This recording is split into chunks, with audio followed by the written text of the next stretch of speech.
32। আমি ছোটবেলা থেকে আমার গল্পটা আমি ছোটবেলা থেকে বলতে চাচ্ছি। সেটা হলো আমাদের দেশের বাড়ি, আমার জন্মস্থান হলো খুলনা বাগেরহাট। আচ্ছা। তো আমার নানা বাড়ি আর দাদা বাড়ির ডিফারেন্স 2 কিলো, মাঝখানে 2 কিলো। তো আব্বা এবং আম্মার সাথে আমাদের নানা এবং দাদা এদের সাথে মানে সামাজিকতা মানে অ্যাফেয়ার করে মানে অ্যারেঞ্জমেন্ট করে অ্যারেঞ্জমেন্ট ম্যারেজ যেটা বলে সেটা করে বিয়ে হয়েছে। তো বিয়ে হওয়ার পরে আমরা জীবন চলতেছিল, আমি জন্মগ্রহণ করলাম। তো জন্মগ্রহণের পিছনে মানে আমি সংক্ষিপ্ত ভাবে বলতে চাচ্ছি যে যেটা বিয়ে শাদী হলো, আব্বা আম্মার সাথে বিয়ে শাদী হলো। যখন আমরা একটু বড় হলাম, বড় হওয়ার পরে দেখতাম যে আমার মা আমার দাদা বাড়িতে বেশি একটা থাকতো না। ম্যাক্সিমাম সময়তে যে কোনো কারণবশত যে কোনো কজে সে তার বাপের বাড়ি চলে যেত, নানা ঘরে চলে যেত। আবার নানারা কিছুক্ষণ পরে সকালবেলা চলে যেত কাছাকাছি বাসা, আবার দেখা যেত রাত্রে সন্ধ্যার দিকে আবার ফেরত দিয়ে গেছে। সন্ধ্যার দিকে যখন আবার ফেরত দিয়ে গেছে তখন আবার দেখা যেত মানে আব্বা আবার টর্চার করতেছে, এরকম করতেছে। এরকম করতে করতে এক সময় দেখা যেত যে অনেকদিন গ্যাপ হয়ে গেছে, আব্বা আনতে যায় নাই, এরকম করে নাই, তো এরকম চলে গেছে। তো ওই সময়তে যে সময় কথা বলতেছে ওই সময়তে আমার জন্ম হয় নাই। আচ্ছা। আমাদের ফ্যামিলিতে একটা সবচেয়ে মানে একটা মানে ছিল যে সবার থেকে একটু আলাদা একটা ঘটনা ছিল। সেটা হলো যে সবার ফ্যামিলিতে যেরকম ছেলেদেরকে পছন্দ করে যে আমার ছেলেটা আমার মানে বাচ্চা আমার পুত্র বংশের যে হবে, বংশধর যে হবে সে মেয়ে হবে, এ ধরনের একটাই ছিল যে সে মেয়ে হবে। সবার যেরকম আশা থাকে ছেলের, কিন্তু আমাদের ফ্যামিলিতে আমাদের 5টা চাচি, আমার আব্বা বিয়ে করছে সবার পরে, আর অন্য চাচারা বিয়ে করছে আগে। তো সবারই একটা আশা ছিল যে সবারই মেয়ে হবে, কিন্তু কারোই মেয়ে হয় নাই, সবারই প্রথমে ছেলে হয়েছে। আমার বেলা তো ঠিক একই ধরনের। আমার বেলাতে একই ধরনের বলতে আমি যখন পৃথিবীতে আসলাম তখন আমার দাদি মানে অনেক আমাদের যেহেতু বাগেরহাট বাড়ি, খানজান আলী মাজার, এই সমস্ত হ্যান ত্যান অনেক জায়গা থেকে তাবিজ এগুলো করে করছে যেন মেয়ে হয়। তো এরকম জাস্ট যখন আমার পৃথিবীতে আসার সময় হলো, আমার দাদা এবং নানা বাড়ি যাওয়া আসার যে পথটা সেটা ছিল নৌকাতে যাওয়া আসা করতে হতো। তো নৌকাতে যাওয়া আসা করার সময় ওই যাওয়ার সময়তে আমার দাদি গেছে দাদাকে খবর দিতে যেরকম বৌমার পেন উঠছে, আর দাদা গেছে বাজারে যেহেতু পেন উঠছে যে কবিরাজ এলাকাতে তখন তাও ডাক্তার তেমন ছিল না, কবিরাজ যেগুলো ছিল এগুলাকে নিয়ে আসা হতো। কিন্তু নিয়ে আসার পরে যখন পেন উঠছে তখন আসছে, তখন দাদাদেরকে খবর দিছে, নানাদেরকে খবর দিছে, নানারা আসছে। তো নানা বলছে কি যে তুমি আগে চলে যাও, আমি একটু বাজারঘাট করিনি, আমি একটু পরে আসি। আচ্ছা। তো নানি আগে চলে আসছে। নানি আগে চলে আসার পরে আসার মাঝখানে আমার খালাম আছে, মেজো খালার বাসা আছে। মেজো খালার বাসাতে নানি থেকে গেছে যে নানা একসাথে আসলে 2জন মিলে একসাথে যাবে। তখন নানা বাজার করে আসছে। বাজার করে আসতে আসতে আল্লাহর রহমতে আমি পৃথিবীতে চলে আসছি। আমি যখন পৃথিবীতে আসছি সবচেয়ে দুঃখজনক ঘটনা, আমার দাদি আমাকে কাপড়ে পেঁচায়, খাতাতে পেঁচায়, সেরা যে খাতায় আমার মা ডেলিভারি হওয়ার পরে যে রক্তমাখা যে কাপড় চোপড় যেগুলো ছিল এগুলো সহকারে আমাদের বাসা, যে আমার দাদা বাসা যেটা, সেটা বাসার সামনে একটা পুকুর আছে। পুকুর আমাদের ওই দিক তো নারকেল সুপারি বাগানটা বেশি, বাগেরহাটে নারকেল সুপারি বাগানটা বেশি। ওই বাগানের ভিতরে একটা বেত বাগান আছে। ওই বেত বাগানের ভিতরে আমাকে ওই খাতা সহকারে আমাকে রেখে আসছে। যেখানে রেখে আসছে ওখান থেকে ওই পথ থেকে আমাদের মানে বাড়িতে আসতে হবে, নানা নানি ওই পথে আসবে, ওই পথে আসতে হবে। নানা নানি ওই পথে আসতেছে। ওই পথে আসার সময়তে আপনার জাস্ট ইঁদুরের বাচ্চা বা এরকম যেরকম কান্নার একটা ছোট চিকন একটা শব্দ হয়, সন্ধ্যা হয়ে গেছে, এই ধরনের একটা শব্দ হচ্ছে। এ ধরনের একটা শব্দ হলে তখন নানি বলতেছে এরকম ব্যাপার, এরকম। তখন নানা আবার বলতেছে যে এলাকার ব্যাপার, গ্রাম অঞ্চলের ব্যাপার, সন্ধ্যা হয়ে গেছে, ডেলিভারি বাড়িতে এটা একটা পৈশাচিক ব্যাপার বা ভূত পেতনি এর ধরনের একটা কিছু হতে পারে, তুমি পিছনের দিক তাকাও না, তুমি সোজা সামনের দিক চলে আসো। সামনের দিক চলে আসে আমার দাদিকে জিজ্ঞাসা করছে যে এই আমার নাতনি কই। তখন আমার দাদি সরাসরি কোনো কিছু না বলে সরাসরি উত্তর দিছে যে আপনার নাতনি মারা গেছে। মানে ছেলে হয়েছে বলে অপছন্দ করেছে, ছেলে হয়েছে বলে সে অপছন্দ করছে, সে নাতনি মারা গেছে। আমি জীবনে প্রথম শুনলাম এই ধরনের ঘটনা। নাতনি মারা গেছে। যখনই বলছে যে নাতনি মারা গেছে তখনই আমার নানা এবং নানির সেন্সে কাজ করছে যে আমরা যে শব্দটা শুনে আসছি এবং এই বাড়িতে এই সমস্যাটা আছে, দৌড়ায় চলে গেছে ওখানে। যখন ওখানে চলে গেছে তখন আমি শুনছি যে আমার থেকে শিয়াল 4 থেকে 4.5 হাত দূরে ছিল শিয়াল। 4 থেকে 4.5 হাত দূরে শিয়াল ছিল যে আমাকে ই করবে, যে এখান থেকে। এই ঘটনাগুলো কার কাছ থেকে শোনা আপনার পরবর্তীতে? এটা আমাদের বাড়ির সবার, আমাদের ফ্যামিলি, সবাই জানে, চাচা, আমাদের আচ্ছা, আমাদের গল্প রিলেটিভ যত, আমাদের পাড়া প্রতিবেশী যত যারা আছে সবার কাছ থেকে এটা শোনে। এবং তখন এটাই করার পরে আমার নানা করলো কি, বাড়িতে ওই আসার পরে নানিকে বললো যে আমার নাতনিকে যখন আপনার এরকম সমস্যা হলো, আমার নাতনিকে আপনার এখানে রাখবো না, আমার নাতনিকে আপনার এখান থেকে আমি নিয়ে চলে যাবো। তা আমাকে নিয়ে তখন চলে, ওই মা কি অবস্থাতেই, মার ওই ব্লিডিং ওই অবস্থাতেই এই নৌকাতে করে নিয়ে আমাকে নিয়ে নানা বাড়িতে চলে গেল। নানা বাড়িতে আমরা 3 বছর আমি ছিলাম, 3 বছর নানা বাড়িতে ছিলাম। এই 3 বছরের ভিতরে আব্বা যায় নাই। আব্বা যায় নাই ভালো, আব্বা যায়, আব্বা কি করতেছে, আব্বা তার দাদা মানে আমার দাদি দাদা এদেরকে আবার আব্বার খুব ওবিডিয়েন্ট ছিল, মানে তাদের খুব কথাবার্তা শুনতো। তো তারা যখন যাইতে নিষেধ করতো তারা যেত না, তারা খোঁজ খবর নিত না। 3 বছর পরে হঠাৎ একদিন আমার আব্বা নানা বাড়িতে গেছে, নানা বাড়িতে যাওয়ার পরে বলছে আমার ছেলে, আমার বউ, আমাদের ভুল হয়ে গেছে, আমরা নিয়ে যাবো।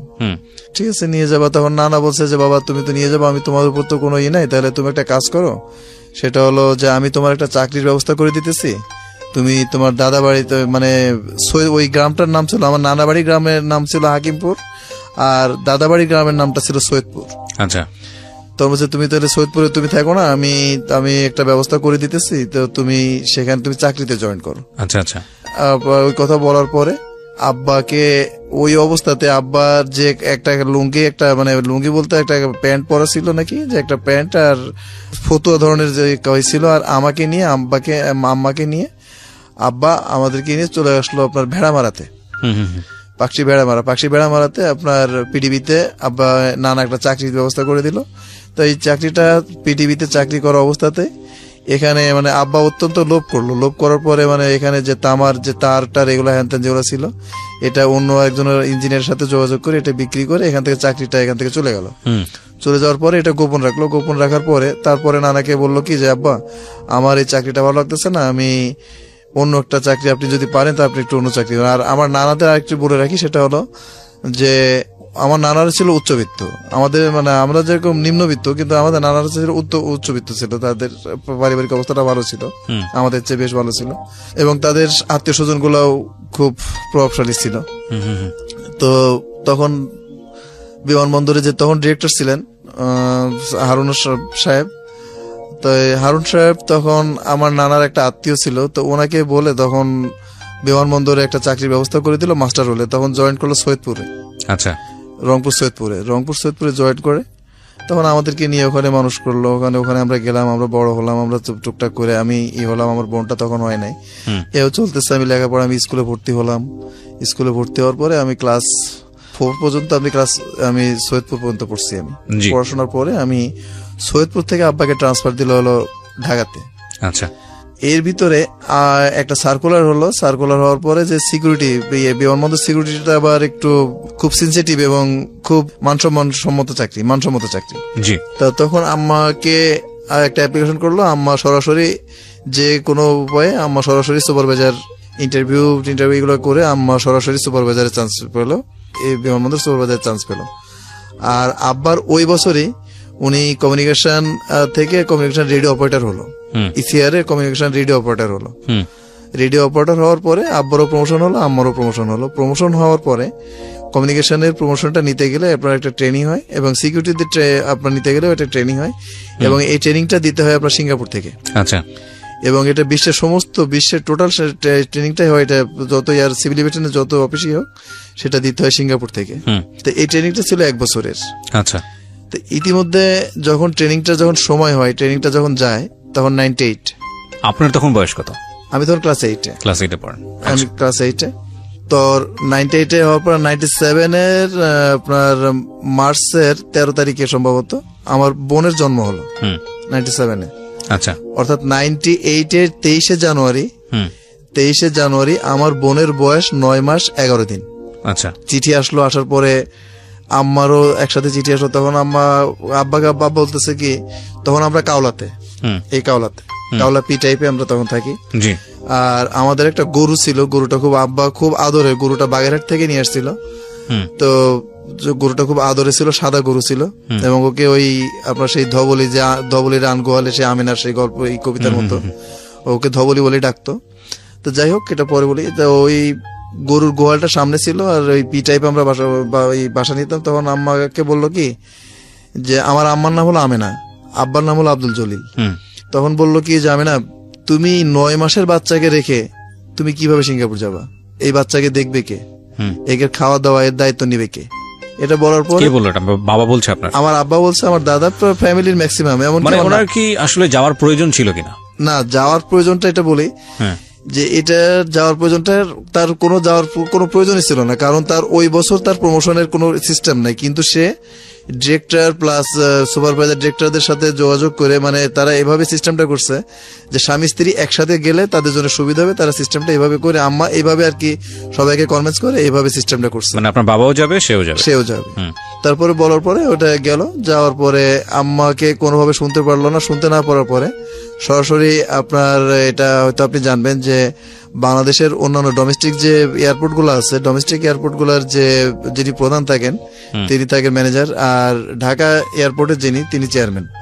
তো চেয়ারম্যান স্যারের কাছে গেলেন। চেয়ারম্যান স্যারের কাছে গেলে চেয়ারম্যান স্যারকে আব্বা বললেন কি যে স্যার এরকম ব্যাপার, আমি যদি আমিনাকে নিয়ে যাই, আমার তো 9 মাসের বাচ্চা স্যার, আমি 9 মাসের বাচ্চাকে নিয়ে কি করবো? তো স্যার এটা ক্যান্সেল করে, এটাই করে দেন, এর পরের বার আমি আসি, তার পরের বার আমিনা যাবে। এটা বলে আব্বা বাসায় আসছে, কাওলাতে আসছে। কাওলাতে আসার পরে আব্বা যখন বাসায় আসছে তখন সন্ধ্যা হয়ে গেছে। 23 তারিখে আব্বা চলে যাবে। আর এই ঘটনাটা হচ্ছে 19 তারিখের ঘটনা। আচ্ছা, তখন 19 তারিখের সন্ধ্যার সময়তে এটা ক্যান্সেল করছে। 20 তারিখে ভোর 6:10 এয়ারপোর্ট থেকে একজন পিয়ন আসছে, যেটা ক্যান্সেল করছে আব্বা, সেই পাসপোর্ট, সেই ভিসা, সেইগুলা নিয়েই সেটা নিয়ে আসছে। তখন আর আব্বার আর কোনো ওয়ে নাই, কোনো বলার কোনো কিছু নাই। আব্বা রাগ করে বললো কি যে ঠিক আছে, তুমি যখন যাইতেই চাচ্ছ, তখন আমার ছেলে মেয়েকে বাদ দিয়ে, আমার এদের করে বাদ দিয়ে, এগুলোকে নিয়ে, এদের আশা ভরসা বাদ দিয়ে তুমি যাও, তুমি চলো, আর কি করবা, আর কত কিছু করার নাই। নানাকে বললো, নানিকে বললো, সবাইকে বললো। বলার পরে এরা দুজন মিলে চলে গেল। 23 জানুয়ারি এরা চলে গেল 98। মানে বাবা এবং মা দুজন মিলে সিঙ্গাপুর চলে গেল। ট্রেনিং ছিল 1 মাসের, এই 1 বছরের ট্রেনিং ছিল। কিন্তু আমার আম্মা মানে পড়াশোনা, আপনি কোন ক্লাসে? ক্লাস 8-এ? জি, আমি ক্লাস 8। আচ্ছা।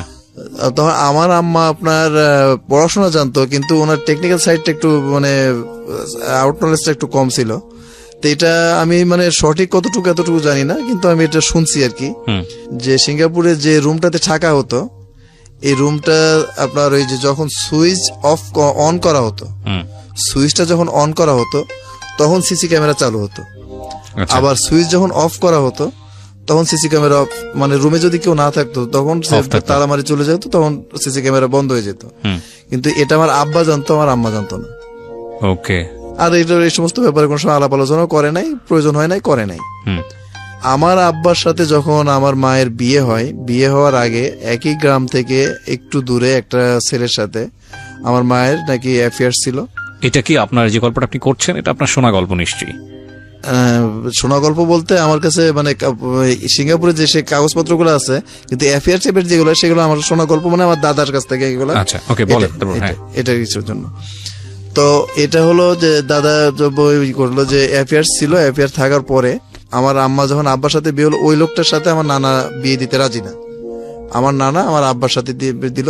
আব্বার সাথে দেওয়ার পরে ওই লোকটা যখন বিয়ে হলো, তার 13 দিন না 14 দিন পরে নাকি সিঙ্গাপুর চলে গেছিল। সিঙ্গাপুর চলে গেছিল? হ্যাঁ, ওই লোকটা সিঙ্গাপুর চলে গেছিল। মানে আগে থেকে সে সিঙ্গাপুরে ছিল? সিঙ্গাপুর চলে গেছিল। আচ্ছা। কিন্তু আমার আম্মা নাকি কোরআন শরীফ টরিফ এগুলো নাকি ধর্ম নিয়ে নাকি প্রতিজ্ঞা করছিল যে আমি তোমাকে ছাড়া অন্য কাউকে বিয়ে করবো না, এই করবো না, তা করবো না, এই সমস্ত নাকি করছিল। করার জন্য তিনি সিঙ্গাপুর যান।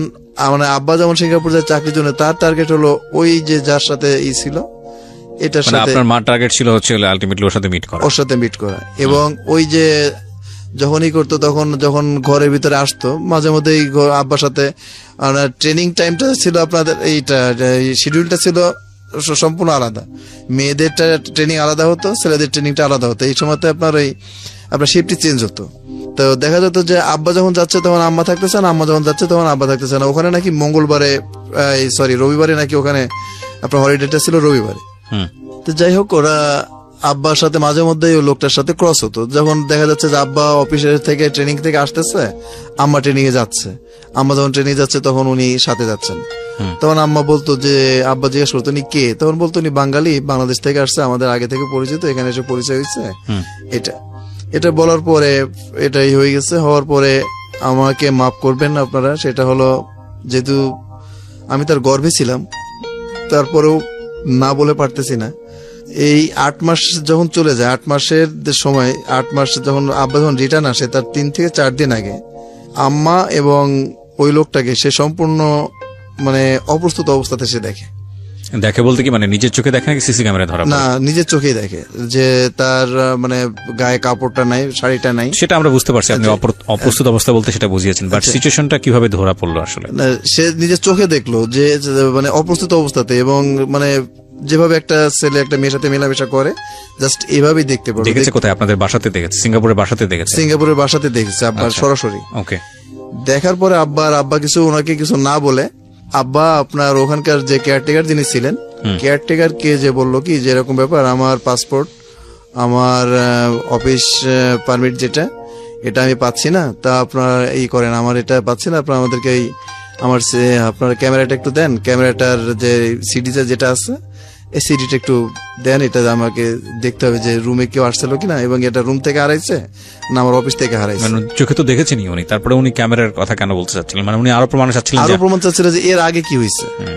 তখন ওটা উনি ক্যামেরাটা দেখছেন, উনি ক্যামেরাটা দেখার পরে উনি মানে অনেক খারাপ জিনিস দেখছে, যেটা মানে একজন পুরুষ কোনোদিনই সহ্য করতে পারবে না, যে তার স্ত্রী এভাবে মেলামেশা অন্য একজন। এটা আপনি কার কাছ থেকে শুনেছেন? এটা আমার আব্বার মানে ডায়েরি প্লাস ওই যে ছবিগুলা, যে স্টিল ক্যামেরাতে যে ছবিগুলা, এই ছবিগুলো আব্বা বাংলাদেশে নিয়ে আসছিল, যে আমি তো বললে অনেকে বিশ্বাস করবে না। আচ্ছা আচ্ছা, ওকে, ঠিক আছে। তারপর এটা বাংলাদেশে নিয়ে আসছিল। তারপরে 8 মাস পরে এর ভিতরে আবার হয়েছে যে যখন আব্বারা যখন চলে যায়, তখন আমি ক্লাস 8, তখন আমি ভাবলাম যে আমি কাওলাতে আমি কার কাছে থাকবো, কাওলাতে না থেকে তখন আমি বাগেরহাট চলে গেলাম। যে বাগেরহাট যে আমি দাদা দাদির সাথে, যে বাগেরহাটে আমি 1 বছর বাগেরহাট আব্বা আসার পর্যন্ত আমরা 1 বছর বাগেরহাট লেখাপড়া করি। আর না তাহলে নানিকেও আমরা কাছে পাচ্ছি, দাদিকেও কাছে পাচ্ছি, আমার বোনটা তাহলে আদরে মানুষ হতে পারবে। এই হিসাবে আমরা 1 বছর, আমি ক্লাস 9টা আমি ক্লাসে ওখানে যে ভর্তি হলাম আপনার এই বাগেরহাটে। বাগেরহাট ভর্তি হওয়ার পরে ওখান থেকে যখন আমি করলাম পড়াশোনা করে, যখন আমাদের মানে 8 মাস পরে, তখন তো আপনার আমাদের ওই বাগেরহাট অঞ্চলে এই মোবাইল আসেনি, ল্যান্ডফোন আছে। আমাদের বাসাতে, নানার বাসাতে ল্যান্ডফোন ছিল। তো ল্যান্ডফোনে আব্বা ফোন করলো যে এরকম ব্যাপার, আমি বাংলাদেশে আসতেছি, তোমরা ঢাকায় আসো। তখন আমরা ওখান থেকে একটা গাড়ি নিলাম, একটা গাড়ি নিয়ে আমরা এসে আসলাম। তখন আপনার এয়ারপোর্টে বোর্ডিং ব্রিজটা হয় নাই, আর আমাদের স্পেশাল যে পাস ছিল, আমরা একদম পাস নিয়ে একদম বিমান, আর সেই বিমান আপনার ওই ট্রানজাকশন, তখন ট্রানজাকশন ছিল এভাবে, আপনার সিঙ্গাপুর থেকে সিলেট আসতো, সিলেট থেকে ট্রানজাকশন দিয়ে আপনার F-28 ঢাকাতে আসতো। তো F-28 তখন যাত্রী 84 জন যাত্রী তখন ছিল। তো লাস্ট যাত্রী F-28 লাস্ট যাত্রী আমরা এয়ারপোর্টের কাছে আমি গেছি, আমার ছোট বোনটা আমার কোলে আছে, আমার ছোট বোনটা তখন 17 মাস বয়স হয়ে গেছে, আমার ছোট বোনটা কোলে আছে, দাদা আছে, তারপরে দাদি নানি এরা আছে, নানা আছে, আমার বড় মামা আছে, ছোট মামা, এরা বেশ কয়েকজন আত্মীয় স্বজন। আমরা গেট পার আমাদের ওই আব্বার যে পাস আছে, পাস নিয়ে আমরা ওইখানে গেছি। যাওয়ার পরে একে একে সবাই নামে, ক্যাপ্টেন ক্রু সবাই নামার পরে বিমানবালাটার সবাই নামে, কিন্তু আব্বা এবং আব্বা মা নামতেছে না। একদম লাস্ট 84 নম্বর যাত্রীটা ছিল আমার আব্বা নামার পরে আমি আব্বাকে মানে চিন্তা করতেছি যে কি বল, আম্মা নামে না কেন। তখন আব্বাকে বলতেছে যে আব্বা আম্মা কই। তখন আব্বা আমার বোনের নাম সাইমাকে কোলে নিয়ে আমাকে বুকের সাথে জড়ায় ধরে প্রচুর কান্নাকাটি করতেছে। কান্নাকাটি করার পরে শুধু এতটুকু বললো যে বাবা তুমি তো একটু বড় হইছো, তো তুমি তোমার মা সম্বন্ধে তোমার মা আর কোনোদিন ফিরে আসবে না, কিন্তু কেন আসবে না কোনোদিন আমার কাছে এটা জানতে চাবা না। তাই বলে আমরা কিন্তু গাড়ি নিয়ে গেছি, আমাদের গাড়িতে আব্বা না উঠে আব্বা অফিসের গাড়িতে এসে আপনার কাওলাতে রুমের ভিতরে ঢুকে আব্বা দরজা লক করে দিচ্ছে। দরজা লক করে দিয়ে দরজার ভিতরে বসে থেকে প্রচুর কান্নাকাটি করতেছে। এবং ওই যে বাইরে থেকে যখন আসে, তখন আব্বা সিগারেট খাওয়া মানুষকে পছন্দ করতো না, কোনো সময় সে সিগারেট খাওয়া মানুষকে পছন্দ করে। সিগারেট যদি কেউ খাইতো, তাকে এমনও লোক আছে যে আব্বার কর্মচারী মানে ঊর্ধ্বতন কর্মচারী, তাকে আব্বা থাপ্পড় মারছিল সিগারেট খাওয়ার জন্য, যে আপনি আমার রুমের ভিতরে সিগারেট খান কেন। তো যাই হোক তিনি সিগারেটও খাইতেন না। তো আসে দেখি যে ওই যে মার্কারি যে গ্লাস গুলো আছে, গ্লাস দিয়ে এভাবে দেখতেছি যে আব্বা মদ খাচ্ছে, রুমে ঢুকে মদ খাচ্ছে এবং প্রচুর কান্না কাটতেছে। আর কোনো কথা নাই, একটাই সব শুধু মানে শব্দ বের হচ্ছে, আমেনা তুমি কি করলা। এটা ওই গ্লাসটা আপনার ভেন্টিলেটর থেকে স্পষ্ট বোঝা যাচ্ছে যে আমেনা তুমি কি করলা, আমেনা তুমি কি করলা। খুব আতঙ্কজনক অবস্থা, মানে আপনার জায়গা থেকে খুব আতঙ্কজনক ঘটনা সবই, কারণ আপনি বুঝতে পারছেন আসলে ঘটনা কোন দিকে যাচ্ছে। মা আসার কথা, মা আসেনি, এখানে বাবা সেরকম কান্নাকাটি করছে, ভয়ানক। আপনার তো ওই দিনের আগ পর্যন্ত কিছুই জানতেন না বিষয়? আমি কিছু জানতাম না, জানার পরে তখন এই করতাম না। তো দাদা দাদি সবাই আব্বাকে জিজ্ঞেস করে, তো এটা কেউ তখন আব্বাকে বলে না। না বলার পরে 12-13 দিন পরে আমি জানলা থেকে দেখতেছি যে আব্বার যে ব্রিফকেস, যেটা আব্বার ব্রিফকেসের নাম্বারটা ছিল আপনার 5566। এটা আপনি জানতেন কিভাবে? ওই আব্বা যখন করতো আপনার টাকা পয়সা বা যখন কাগজপত্র বের করতো তখন আপনি খেয়াল করতেন? তখন আমি মানে একদিন আমার ওই আব্বার আইডি কার্ডটা বের করার সময় আমি হঠাৎ করে দেখতেছি যে 5566 এটা লেখা করা আছে। ও আচ্ছা, দেয়া আছে ওখানে? হ্যাঁ আছে। তো ওইটা দেওয়ার পরে ওইটা আব্বার করে নাই, ওইটা চেঞ্জ করে নাই। তো আমি তখন দাদাকে ডাক দিচ্ছি যে দাদা কিছু মনে করেন না, এখানে আসেন তো দেখেন তো এই ব্রিফকেসের ভিতরে কোনো ঘটনা পাওয়া যায় কিনা। তখন দাদাও জানে না আসলে কাহিনী কি হয়েছে? না, তখন দাদাও জানে না যে কি কাহিনীর জন্য এগুলো হয়েছে।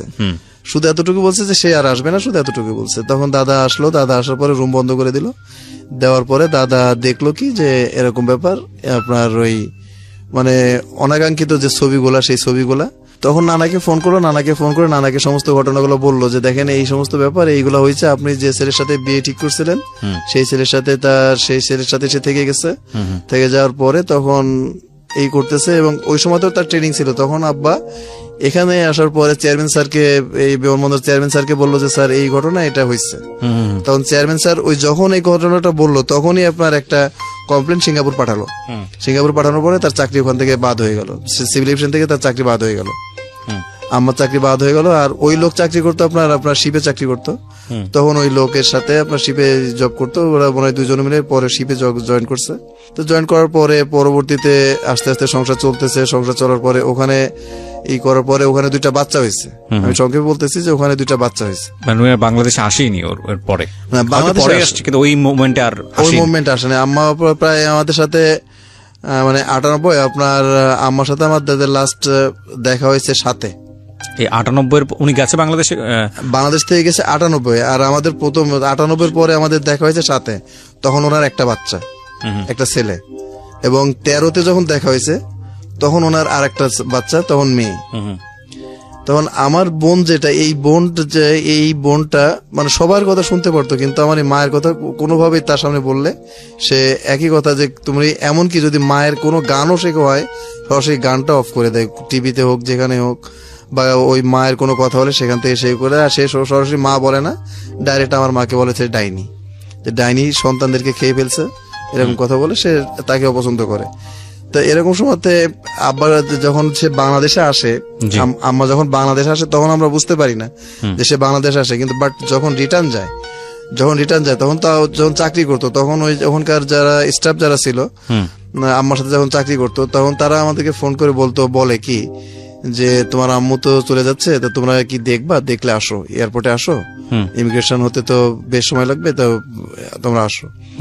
তো আমার বোনকে আমরা বলতাম, বলার পর আমার বোন 2বার রাজি হয়েছে। 2বার রাজি হওয়ার পরে আমরা ওই যে ভিতরে যেখানে বোর্ডিং ব্রিজের লাস্ট যে এটা এই প্লারের গোড়ায় দাঁড়ায় আমার বোনটা প্রচুর কান্নাকাটি কাঁদতেছে আর বলতেছে, দাদা আমার তো এই মায়ের হাত ধরার কথা তো আমার ছিল, দাদা আমি কেন হাত ধরতে পারলাম না? আজকে অন্য ছোট বাচ্চাদের বাচ্চা আমি কি অপরাধ করছিলাম দাদা? আমার মা এত খারাপ, আমি কি মায়ের পরিচয় কাউকে দিতে পারবো না দাদা? আমার যখন বিয়ে হবে, আমি যখন বড় হব, তখন আমার কি হবে? তখন আমি ওর কান্নাকাটি দেখে আমি তখন বললাম যে তুই চল এখান থেকে, চল, এখানে থাকতে হবে না। কত বছর পর মাকে দেখলেন আপনি? 98 থেকে আপনার 7, আপনার 2, 9 বছর পর। 9 বছর পর। 9 বছর কোনো যোগাযোগ হয়নি? না, 9 বছরের যোগাযোগ বলতে উনি কিছু আপনার গিফট পাঠাতেন, তারপর চিঠিপত্র পাঠাতো, কিন্তু সেগুলো আমরা রিসিভ করতাম না, আমরা এটা আবার রিটার্ন দিয়ে দিতাম। আচ্ছা আচ্ছা। এটা করতে হবে যে। আর এর ভিতরে আরেকটা জিনিস হলো, সেটা হলো যে এই গাজীপুর মৌচাক যেটা মৌচাক স্কাউট গেটের সামনেই আব্বা এবং আম্মা আপনার চাকরি করার অবস্থাতে 8 কাঠা বাংলাদেশ মানে যেটা 33 শতকে যে কাঠা সেই হিসাবে 8 কাঠা 33 শতকে কাঠা না 33 শতকে বিঘা যেটা আর কি সেই হিসাবে আর কি সরকারি হিসাবে 8 কাঠা জমি আপনার এখানে 8 কাঠা না 8 বিঘা 8 কাঠা। আচ্ছা তাহলে কাঠা হিসেবে তো আচ্ছা অন্য হিসাব আপনার শতক হিসেবে না যাওয়ার দরকার, আপনি 8 কাঠা জমি 8 কাঠা জমি 8 কাঠা জমি এখানে কিনলো আপনার এই স্কাউটের গেটের মানে মেইন রাস্তাটার 1 নম্বর গেটটা হলো এইদিকে আর ডান দিকে যে বাড়িটা এটাই। এটাও মানে ওনাদের সম্পর্ক যখন ভালো ছিল তখন হ্যাঁ তখন থেকে এটা কিনে দুইজনের নামে কিনলো। কেনার পরে তখন যখন এটা চলে গেল, চলে যাওয়ার পরে ওখান থেকে একদিন একটা বারবার একটা চিঠি আসে, এই সিঙ্গাপুর থেকে বারবার করে একটা চিঠি আসে। বারবার করে একটা চিঠি আসার পরে আমি আমাকে বলি যে এই ওই চিঠিগুলো রিটার্ন দিই। রিটার্ন দেওয়ার পরে তখন আমার ছোট মামার সাথে এই যে সমস্ত ঘটনাগুলো ঘটছে, ঘটনার পরে নানা বাড়ির সাথে সম্পর্ক শেষ হয়ে গেছে।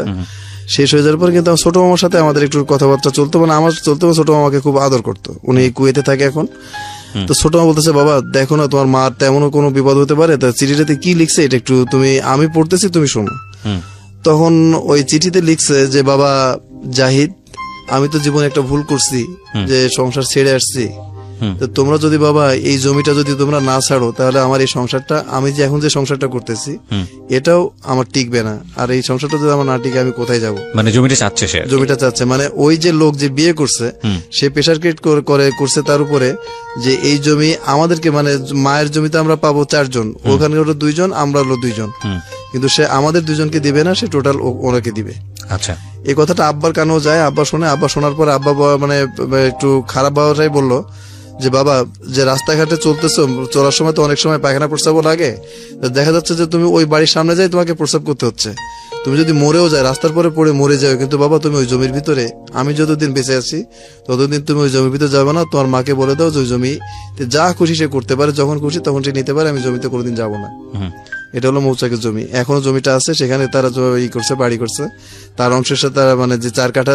আপনাদের অংশটা কি করছেন? বাবার অংশ? আমাদের অংশটা আমরা টিন সেট করে রেখে দিয়েছি, কোনো ভাড়াটা কিছু না, টিন সেট করে রেখে দিয়েছি, মানে পাশাপাশি। হ্যাঁ একসাথে, জমিটা একসাথেই, একই সাথে। ভয়ঙ্কর অবস্থা। যাই হোক আমরা ধারাবাহিকভাবে যাবো সামনের দিকে। তারপরে এটা করার পরে ওইভাবে আছে, ওই জমিতে আমরা যাই নাই। ওটা যাওয়ার পরে এটা গেল, যাওয়ার ইসের পরে এটা মানে মায়ের গল্পটা এভাবে শেষ হলো। এখন কথা হলো যে আব্বার যে সিগারেট খেতো না, আব্বার সে এখনো প্রত্যেকদিন সে ড্রাগস করতো। তখন আমি চেয়ারম্যান স্যারের কাছে একদিন আসলাম, বিমানবন্দর চেয়ারম্যান স্যারের কাছে আসলাম যে আঙ্কেল এরকম ব্যাপার, আব্বাকে তো কোনোভাবে করা যাচ্ছে না, তো কি করব। তো তখন উনি বললো যে আমি 1 মাসের ছুটির ব্যবস্থা করে দিতেছি, তুমি জেলখানাতে দাও বা রিয়াবে দাও। আচ্ছা। তো এই যে আপনার এসে বনানীতে যে মুক্তা আছে, এই মুক্তাতে দিলাম 1 মাসের জন্য, মুক্তাতে দিলাম। মুক্তাতে দেওয়ার পরে একটু চেঞ্জ হলো, চেঞ্জ হওয়ার পরে ওই বাসায় গেল, বাসায় যাওয়ার পরে আবার যাতে। কিন্তু ওনার একটা অভ্যাস হলো যে উনি কারোর সাথেই মোবাইলে হোক যা হোক উনি কারোর সাথে কথা বলে না। আচ্ছা। ওই আপনার ওয়্যারলেস আছে, বিমানবন্দর থেকে যদি ওয়্যারলেসে ফোন করে তো ওয়্যারলেস। আর আব্বার অফিসটা কিন্তু আপনার এখন এখানে না, এই যে ঢাকা বিমানবন্দর এখানে না, অফিসটা কিন্তু আশুলিয়াতে। আচ্ছা। আশুলিয়াতে আপনার একটা আউটার মার্কেট অফিস আছে, যেখান থেকে আপনার বিমানকে সিগন্যাল দেওয়া যায় তোমাকে এই পথে যেতে হবে। আব্বাকে ওখানে, তখন আমি চেয়ারম্যান স্যারকে বলে যে দেখি যদি এখানে আনতে পারি তাহলে হয়তো নেশাটা একটু কাটবে, ওই বিমান থেকে নামাতে পারবে না বা কাছাকাছি পাবে না, এটাই করতে পারবে। ওখানে নিয়ে যাওয়ার পরে দেখা গেল কি যে বন্ধু বান্ধবরা ওই যায়, এই বন্ধু বান্ধবরা যাওয়ার পরে এরা সাথে করে নিয়ে যায়, ওই কমছে, কিন্তু ওই এটাই করতে পারে না, সম্পূর্ণটা এখনো করতে পারে না। এমনকি আমি বলছি যে আব্বা তুমি বিয়ে করো, সে বিয়ে করতেও রাজি না। একই কথা, না তুমি, আমি বিয়ে করবো না, বিয়ে করে তোমরা করো, তুমি করো, তোমাকে বিয়ে করো, আমার একটা মেয়ে আছে, তুমি খাল কেটে কুমির আনো না, একবার তোমরা যার পেটে ছিল সেই তোমাদেরকে বাদ দিয়ে চলে গেছে, তোমরা আবার এটা আবার করতেছো কেন? এটা সে দাদার কথা শুনলো না, কারোর কথা, মানে আজ পর্যন্ত তাকে আমরা বিয়ে দিতে পারলাম না। এবং তার কাজ হলো যে সে 5টার সময় অফিস থেকে গাড়িতে রেখে আসে আপনার আশুলিয়া, রেখে আসার পরে রুমের ভিতরে ঢুকে রুমটা লক করে দেয়, রুমটা লক করে দিয়ে সকালবেলায় আবার গোসল টোসল করে প্যান্ট শার্ট পরে আবার রুম থেকে বের হয়ে চলে আসে। আর ফ্রিজের ভিতর মদের বোতলগুলো ফ্রিজের ভিতরে থাকে, যখন খাওয়ার দরকার চাবি তার কাছে থাকে, চাবি করে চাবিতে। এর মাঝে আমার বোন রাগ করে একটা ফ্রিজ ভেঙে ফেলছিল, তো আমার বোনটাকে সে যথেষ্টই ভালোবাসে, তারপরে তাকে কিছু বলে না, আবার একটা ফ্রিজ কিনছে, কিন্তু মদটাকে তাকে বাদ দিতে পারিনি। এসএসসি পরীক্ষা আমি দিলাম, এসএসসি পরীক্ষাতে আমি খুব ভালো রেজাল্ট করলাম, আমি A+ পেলাম, মানে ভালো রেজাল্ট বলতে ওই সময় A+, এখন গোল্ডেন 5 যেমন, ওই সময় A+ পেলে মোটামুটি ভালো বলতো সবাই যে না সে A+ পাইছে।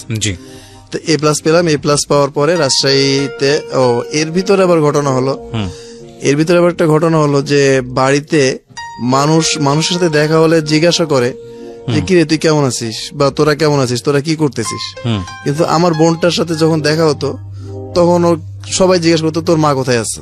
তো ও খুব কান্নাকাটি করতো এই কথা শুনে যে মানুষের সাথে এটাই করার পরে এটাই করবে। আর চাচিরা তখন করলো কি, আমার বোনটাকে আস্তে আস্তে দেখলাম যে মানে কাজের উপর একটা, মানে তার লেখাপড়া বাদ দিয়ে তাকে কাজের উপর একটা করতেছে, সে তাকে কাজ করাচ্ছে, এখান থেকে পানি আনো, সে যতটুকু পারবে না, তার বয়স কম, সে যতটুকু পারবে না তার থেকে বেশি করতেছে, মানে সিনেমার মতো তাকে দিয়ে এই ছোটখাটো কাজগুলো করাচ্ছে। এরকম করার পরে তখন ওখানে লাস্ট একটা জন্মদিন ছিল আপনার 2013-র 21শে ফেব্রুয়ারির, আপনার আমার চাচাতো ভাই, আমার আপন চাচাতো ভাই 21শে ফেব্রুয়ারি।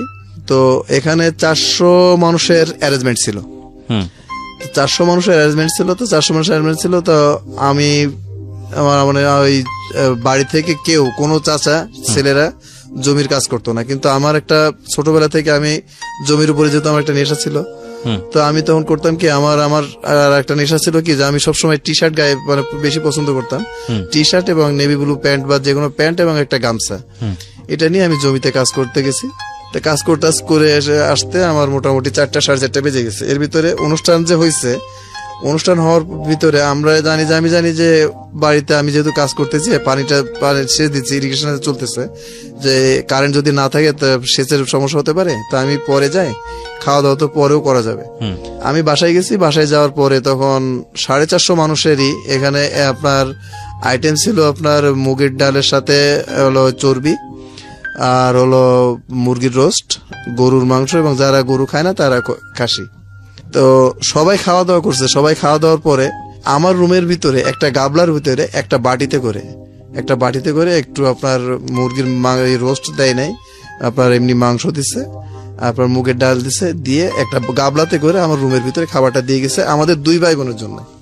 অথচ আমার বোন কিন্তু বাসায় আছে। আমার বোনকে আমার চাচি খাইতে দেয় না। প্রোগ্রামটা কিসের ছিল? জন্মদিনের। কার জন্মদিন? আমার এই চাচাতো ভাইয়ের জন্মদিন। আচ্ছা, হ্যাঁ। তখন আমার বোন ওই খাবার পাওয়ার পরে সে কষ্টের ওই প্রোগ্রামের দিকে সে যায় নাই, সে রুমের ভিতরে এসে কান্নাকাটি করতেছে। তখন আমি এসে হাত পা ধুয়ে রুমের ভিতরে যে দেখেছি সে প্রচুর কাঁদতেছে। কি ব্যাপার দাদু, তুমি কাঁদতেছো কেন? আমি ওকে দাদু বলে বলি, ও আমাকে দাদু বলে বলছে দাদু তুমি কাঁদতেছো কেন? বলছে দাদু আজকে 400 মানুষের দেখো দাদু, 400 মানুষের মুরগির রোস্ট খাইছে দাদু। আজকে যদি আমার মা থাকতো দাদু, আমি কি মুরগির রোস্ট পাইতাম না? দেখো দাদু আমাদেরকে খাবার দিয়ে গেছে, আমার এই খাবার দিয়ে গেছে, আমাকে মুরগির রোস্ট আমাকে দেয় নাই। তখন আমার গায়ে কাদা ছিল বেস্ট, আমি সম্পূর্ণভাবে মানে গোসল করবো, কোন রকম হাত পা ধুইছি। তখন আমি বলছি দাদু তুমি চলো, আমি তোমাকে মুরগি আমি হোটেল থেকে খাওয়া, তখন এই গ্রিল এগুলো পাওয়া যেত না।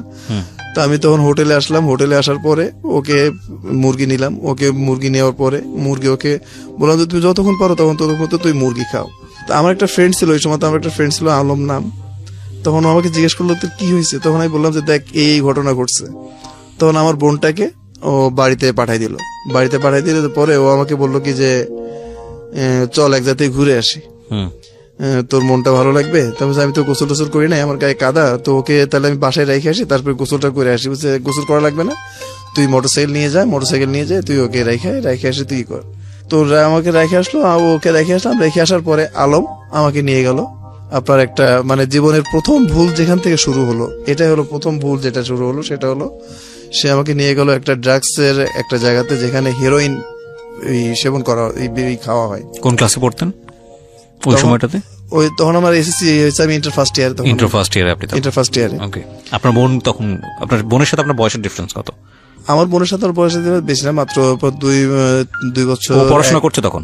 হ্যাঁ, ও পড়াশোনা করছে। আচ্ছা ঠিক আছে, হ্যাঁ বলেন। তারপর তো করতেছে, করার পরে আপনার এই করতেছে। তখন আমি তখন ওকে বলতেছি যে তুই আমাকে এখানে নিয়ে আসলি কেন?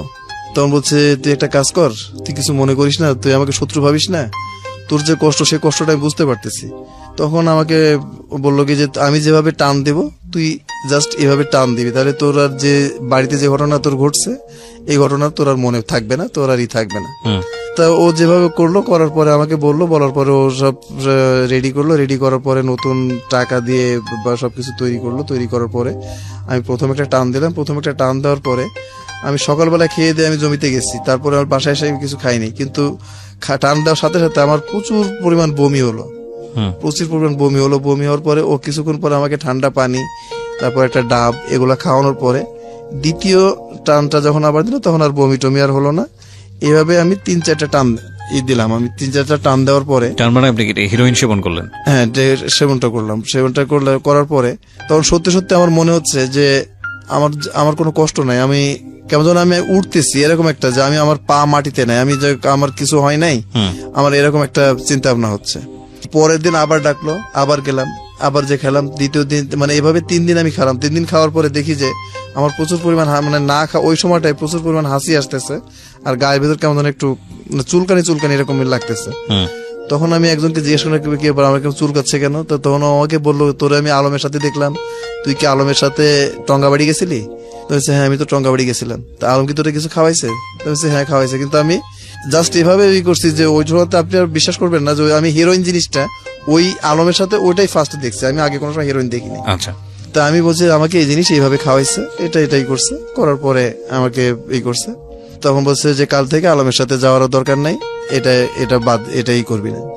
তো এটা গেল। তখন আমি আর আলমের সাথে গেলাম না, জমি জমা যেটা যা করার এটা করলাম, মানে জমিতে সবসময় কাজ করি। কাজ করার পরে তখন দেখলাম যে যখন আমার বোনটাকে কাজের মেয়ে হিসাবে ব্যবহার করা হচ্ছে, তখন আমি একদিন আব্বাকে বললাম কি, আব্বা আপনি তো ঢাকায় আছেন, আপনি একটা কাজ করেন, আপনি রাজশাহীতে ট্রান্সফার নেন। রাজশাহীর পরিবেশটা ভালো, রাজশাহীতে আমরা তো সবসময় পেপার পত্রিকা পড়ি, কোনো না কোনো জায়গাতে খুন খারাপি হয়ে থাকে, কিন্তু রাজশাহীতে কিন্তু খুন খারাপিটা খুব কম হয়ে থাকে এবং পলিটিক্যাল গ্যাঞ্জামটা খুব কম হয়ে থাকে। এবং রাজশাহী এয়ারপোর্টটা ছোট আছে, আপনার জন্য সুবিধা হবে, আপনি রাজশাহী এয়ারপোর্টটা নেন, আপনি ট্রান্সফার নেন, আপনি রাজশাহী এয়ারপোর্টে নেন। তো বলছে যে দেখি তাহলে আমি ঢাকায় যাই। বলছে কেন? তখন আমি আব্বাকে বললাম কি যে এই ব্যাপার এই হয়েছে, মানে আপনার সঙ্গে? হ্যাঁ, আমার সঙ্গে এইগুলো হয়েছে। ও এর ভিতরে আপনাকে আরেকটা যেটা বলতে ভুলে গেছি, এই যে সমস্ত গল্পের ভিতরে আমার যে ফুপু, সেই ফুপু কিন্তু আমার ওই যে বোনকে দুধ খাওয়াইছে, আমাকে ভাত খাওয়াইছে, আপনাদেরকে লালন পালনের জন্য যা করা দরকার করছে। এই ফুপুকে আমরা যখন ফুপু বলি, তখন ফুপু চোখ দিয়ে দেখি যে ফুপু চোখ দিয়ে পানি পড়ে। আমি বলছি কি ব্যাপার ফুপু, তুমি পানি পড়ে কেন? বলছে আমি কি তোদের মা হতে পারবো না? তো বলছে অবশ্যই তুমি পারবো না কেন, তুমি অবশ্যই পারবা। তো তো বলছে আজ থেকে আমাকে আর ফুপু বলবি না, আজ থেকে তোরা দুজন মিলে আমাকে মা বলবি, এবং তোরা রাজশাহী যাচ্ছিস, আমাকে রাজশাহী নিয়ে চল। তখন আমরা রাজশাহী গেলাম। তখন আমি ফুপুকে বললাম যে ফুপু, আমি তো এই যে ফসলটা এখন আছে ইরি মৌসুম, তো ইরিটা আমি তুলে দিয়ে তারপর আমি যাব, তাহলে তুমি আর সাইমা, মানে আমার বোন, তুমি সাইমা আর আব্বা, তোমরা তাহলে আগে যাও রাজশাহীতে। বাগেরহাটে আমি থাকলাম, আমার বোন, আমার ফুপু, আমরা এরা রাজশাহী চলে আসলো। রাজশাহী আসার পরে প্রথমে কোয়ার্টার ছিল, কোয়ার্টার নিল। কোয়ার্টারে থাকার পরে ওই রাজশাহীতেই ভর্তি হলো। আর আমি তখন করতাম কি, আপনার এই যে জমি জমা যেগুলো, সেইগুলো টোটাল জমি জমা রাত 12টা 1টা 2টা, এটার কোনো ছিল না। যখন পানি উঠতো না, তখন দেখা যেত রাত্রে পানি উঠতেছে, দিনে উঠতেছে না, এরকম কষ্ট করতাম। একদিন সবচেয়ে মানে যেটা আমার মানে হয়, আমার অ্যাম্বিশনটা বাড়ে যেদিন, সেদিন হলো শেষ মৌসুম, মানে শেষ দিতে হবে, ইরিগেশনের শেষ যেটা, সেদিনকে আমার চাচতো ভাই, তার 3টা পুরুষ বন্ধু আর আপনার 4 জন হলো মহিলা বন্ধু, এই টোটাল 7 জন মিলে আমার চাচতো ভাই এদের গাড়ি নিয়ে সে ওখান থেকে গেছে। যাওয়ার পরে ওই রাস্তা থেকে আসতেছে, তা আমার প্যান্ট পরা আছে, গামছায় ঝোলানো আছে, আর এই টি শার্ট গায়ে দেওয়া আছে। তো ওরা ওই আমার চাচতো ভাই দূর থেকে দেখে আমাকে ওই জমির কাছে গেছে। যাওয়ার পরে বলতেছে কি রে, কি করতেছিস? তাই বলছি যে পানি দিতেছি, পানি উঠতেছে না, পানির সমস্যা হচ্ছে, পানি দিতেছি। এখানে একটু জোকে বসে বলতে পারি যে এখন আমাকে যেভাবে দেখতেছেন, আমার চেহারাটা কিন্তু আগে এরকম ছিল না। আমি এসএসসি পর্যন্ত আমার এই যে এখানে ছবি আছে, আমি মানে যথেষ্ট মানে একটু ছিল, মানে চেহারার ভিতরে একটা ছিল, লাবণ্যতা ছিল, যেটা এখন নষ্ট হয়ে গেছে। তো ওই মেয়েটা আমাকে জিজ্ঞাসা করছে, মেয়ে প্লাস ওই ছেলেরা আমাকে জিজ্ঞাসা করতেছে কি রে, তুই গাড়ি থামাই এর কাছে আসলি, আরো তো লোকজন আছে, এটা তোর কে হয়? তো ও আমাকে পরিচয় দিল না যে এটা আমার চাচতো ভাই, এই পরিচয়টা সে আমাকে দিল না। সে আমাকে মানে এমন ভাবে একটু মানে মিনমিনে সুরে বললো আমাদের বাড়ির লোক। যখন ওই কথা বললো, বলার পরে মানে আমি মানে আমার মাথার মধ্যে ঠান্ডা পড়ছে যে আমি এটা কি শুনলাম, যে আমার চাচতো ভাই আমাকে বলতেছে আমি বাড়ির। ঠিক আছে, চাচতো ভাইরা গাড়িতে উঠে ওই জমি জমা দেখে গাড়িতে উঠে ওরা বাড়িতে চলে আসলো। বাড়িতে চলে আসার পরে আমি যখন বাসায় আসলাম, বাসায় আসার পরে তখন বললো কি যে একটা ছেলে আমাকে ডেকে জিজ্ঞেস করতেছে তুমি কি আমাকে একটু পানি এনে দিতে পারবা? তখন আমার ওই যে ছোট চাচি, যেটা এই ছোট চাচি বলতেছে তুমি কি জানো যে ও কে? তখন বলতেছে না তো। ওই এই যে রোহান বলল যে এটা নাকি আপনাদের বাড়ির, মানে বাড়ির বলতে কাজের, তো সেটা রোহান ভুল করছে, এটা হলো আমার ভাসুর, বড় ভাসুরের ছেলে। তো বলছে রোহান এত বেয়াদব। তখন আমার মনের ভিতরে একটা জিদ জাগলো যে আমি রোহানের বাপের যেমন গাড়ি হয়েছে, আমি কিছু করতে না পারলেও আমার জীবনে আমি একটা গার্মেন্টস এর যেভাবে হোক, যদি একটা মেশিন নিয়েও করতে হয়, দুইটা মেশিন নিয়েও করতে হয়, আমি একটু গার্মেন্টস করবো, যে আমার গার্মেন্টস আমি কি করতে পারি। সবচেয়ে বড় শখ যেটা ছিল যে সেটা হলো যে আমি কৃষি কাজ করবো, আমার কিছু দুইটা গরু থাকবে, আমার কিছু ছাগল থাকবে, আমার একটা পুকুর থাকবে, এ ধরনের একটা কাজ ছিল। এবং শাইখ সিরাজ স্যারের অনুষ্ঠানগুলো আমি খুব মনোযোগ সহকারে দেখতাম এবং তাকে দেখে আমার খুব ভালো লাগতো। তো তার এই কাজগুলো দেখে তার সাথে যোগাযোগ করার অনেক চেষ্টা করছি, বাট এই পর্যন্ত পারি নাই। আচ্ছা, আমার এই মায়ের এই যে ঘটনাগুলা, এই ঘটনাগুলা রাজশাহীতে যখন রাজশাহীতে সেটেল হলাম, রাজশাহীতে আব্বা চাকরি করার 3 মাস কয়েকদিন পরে একটা লোন পায়, হাউস বিল্ডিং একটা লোন পায় আব্বা ওখানে একটা জমি কিনে। জমিটার আপনার 1.5 বিঘা জমি, আপনার হলো আম বাগান সহকারে 1.5 বিঘা জমি, আর আপনার 11 কাঠা হলো আপনার বাড়ির ভিটা। এই জমিটা আব্বা কিনে ওখানে করার পরে এই জিনিসগুলো আমাদের যে সংসারের যে ঝামেলা, এই সমস্ত হ্যান ত্যান, এই জিনিসগুলা আস্তে আস্তে আস্তে আস্তে আস্তে আস্তে লিক আউট হয়ে যায়। লিক আউট যখন হয়ে যায় তখন ওখানকার এবার যেটা আসে সেটা হলো আমি যখন ওখানে গেলাম, ওখানে যে ফার্স্ট ইয়ারে ভর্তি করলাম, এখান থেকে সমস্ত বাগেরহাট পিসি কলেজ থেকে সমস্ত টিসি নিয়ে যে আমি রাজশাহীতে সিটি কলেজে ফার্স্ট ইয়ারে ভর্তি হলাম। ফার্স্ট ইয়ারে ভর্তি হওয়ার পরে তখন লিডার, যে রাজনৈতিক দলের যে লিডার, সে আমাকে মানে খুব ভালোবাসতো, আমাকে ছোট ভাই হিসাবে ডাকতো। আপনার সঙ্গে পরিচয় হলো কিভাবে? আমার সাথে পরিচয় হলো কলেজে, সে কলেজে ভিপিতে ডাকলো, সে ভিপি ইলেকশন করার জন্য দাঁড়ালো, আর আমাকে বললো যে আমার ভিপির জন্য যেখানে যত পোস্টার, যেখানে যার বাড়ি যত যেখানে যা আছে আমার সাথে তোমাকে থাকতে হবে, এটা সে আমাকে বললো। বলার পরে আমরা ঠিক আছে ভাই, আমি থাকবো আপনার সাথে, আমি থাকবো। কিন্তু ভাই আমার একটা সমস্যা হলো, আমরা তো দেশের বাইরের, মানে বাগেরহাটের, তা আমরা তো রাজশাহীতে জমি কিনছি খুব কম, তা রাজশাহীতে ভাই আমাদেরকে সেন্টার দিবে কে? বলছে তোমার সমস্ত সেন্টারটা আমি দেবো। আপনার কাজ কি হবে সেটা বলছে? কাজ হলো প্রথম কাজে যে নির্বাচনের যে কাজটা, সে বিপি নির্বাচন করবে, সে নির্বাচন করবে, এটার সাথে কাজটা করবে। সে বিপি নির্বাচন করলো, বিপি নির্বাচন করে সে বিপি পাসও করলো, বিপি পাস করলো। বিপি পাস করার পরে সে আমাকে একদিন আপনার ওই আব্বা এয়ারপোর্টে থাকে, তো যখন আব্বা এয়ারপোর্টে থাকে তখন এয়ারপোর্ট ইমিগ্রেশনে আমাদেরকে কোনো চেক করেন।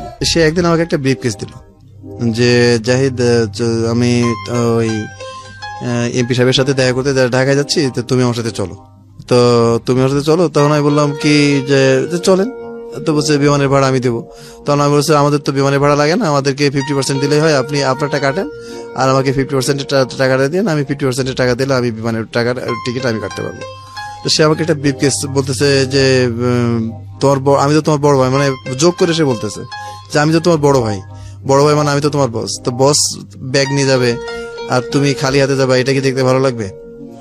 তখন সে আমার হাতে ব্যাগটা দিল। ব্যাগটা দেওয়ার পরে আমি বললাম ঠিক আছে, এটা কোনো ব্যাপার হলো ভাইয়া, এটা কোনো না। ব্যাগটা নিয়ে আমি এয়ারপোর্টে চলে আসলাম, এয়ারপোর্টে বিমানে উঠলাম, বিমানে উঠে ঢাকাতে নামলাম। ঢাকাতে ছিল আপনার সঙ্গে? হ্যাঁ, উনি ছিল আপনার সঙ্গে? হ্যাঁ, উনি ছিলেন। থাকার পরে ফার্স্ট গেল নাখালপাড়া এমপি হোস্টেলের ভিতরে।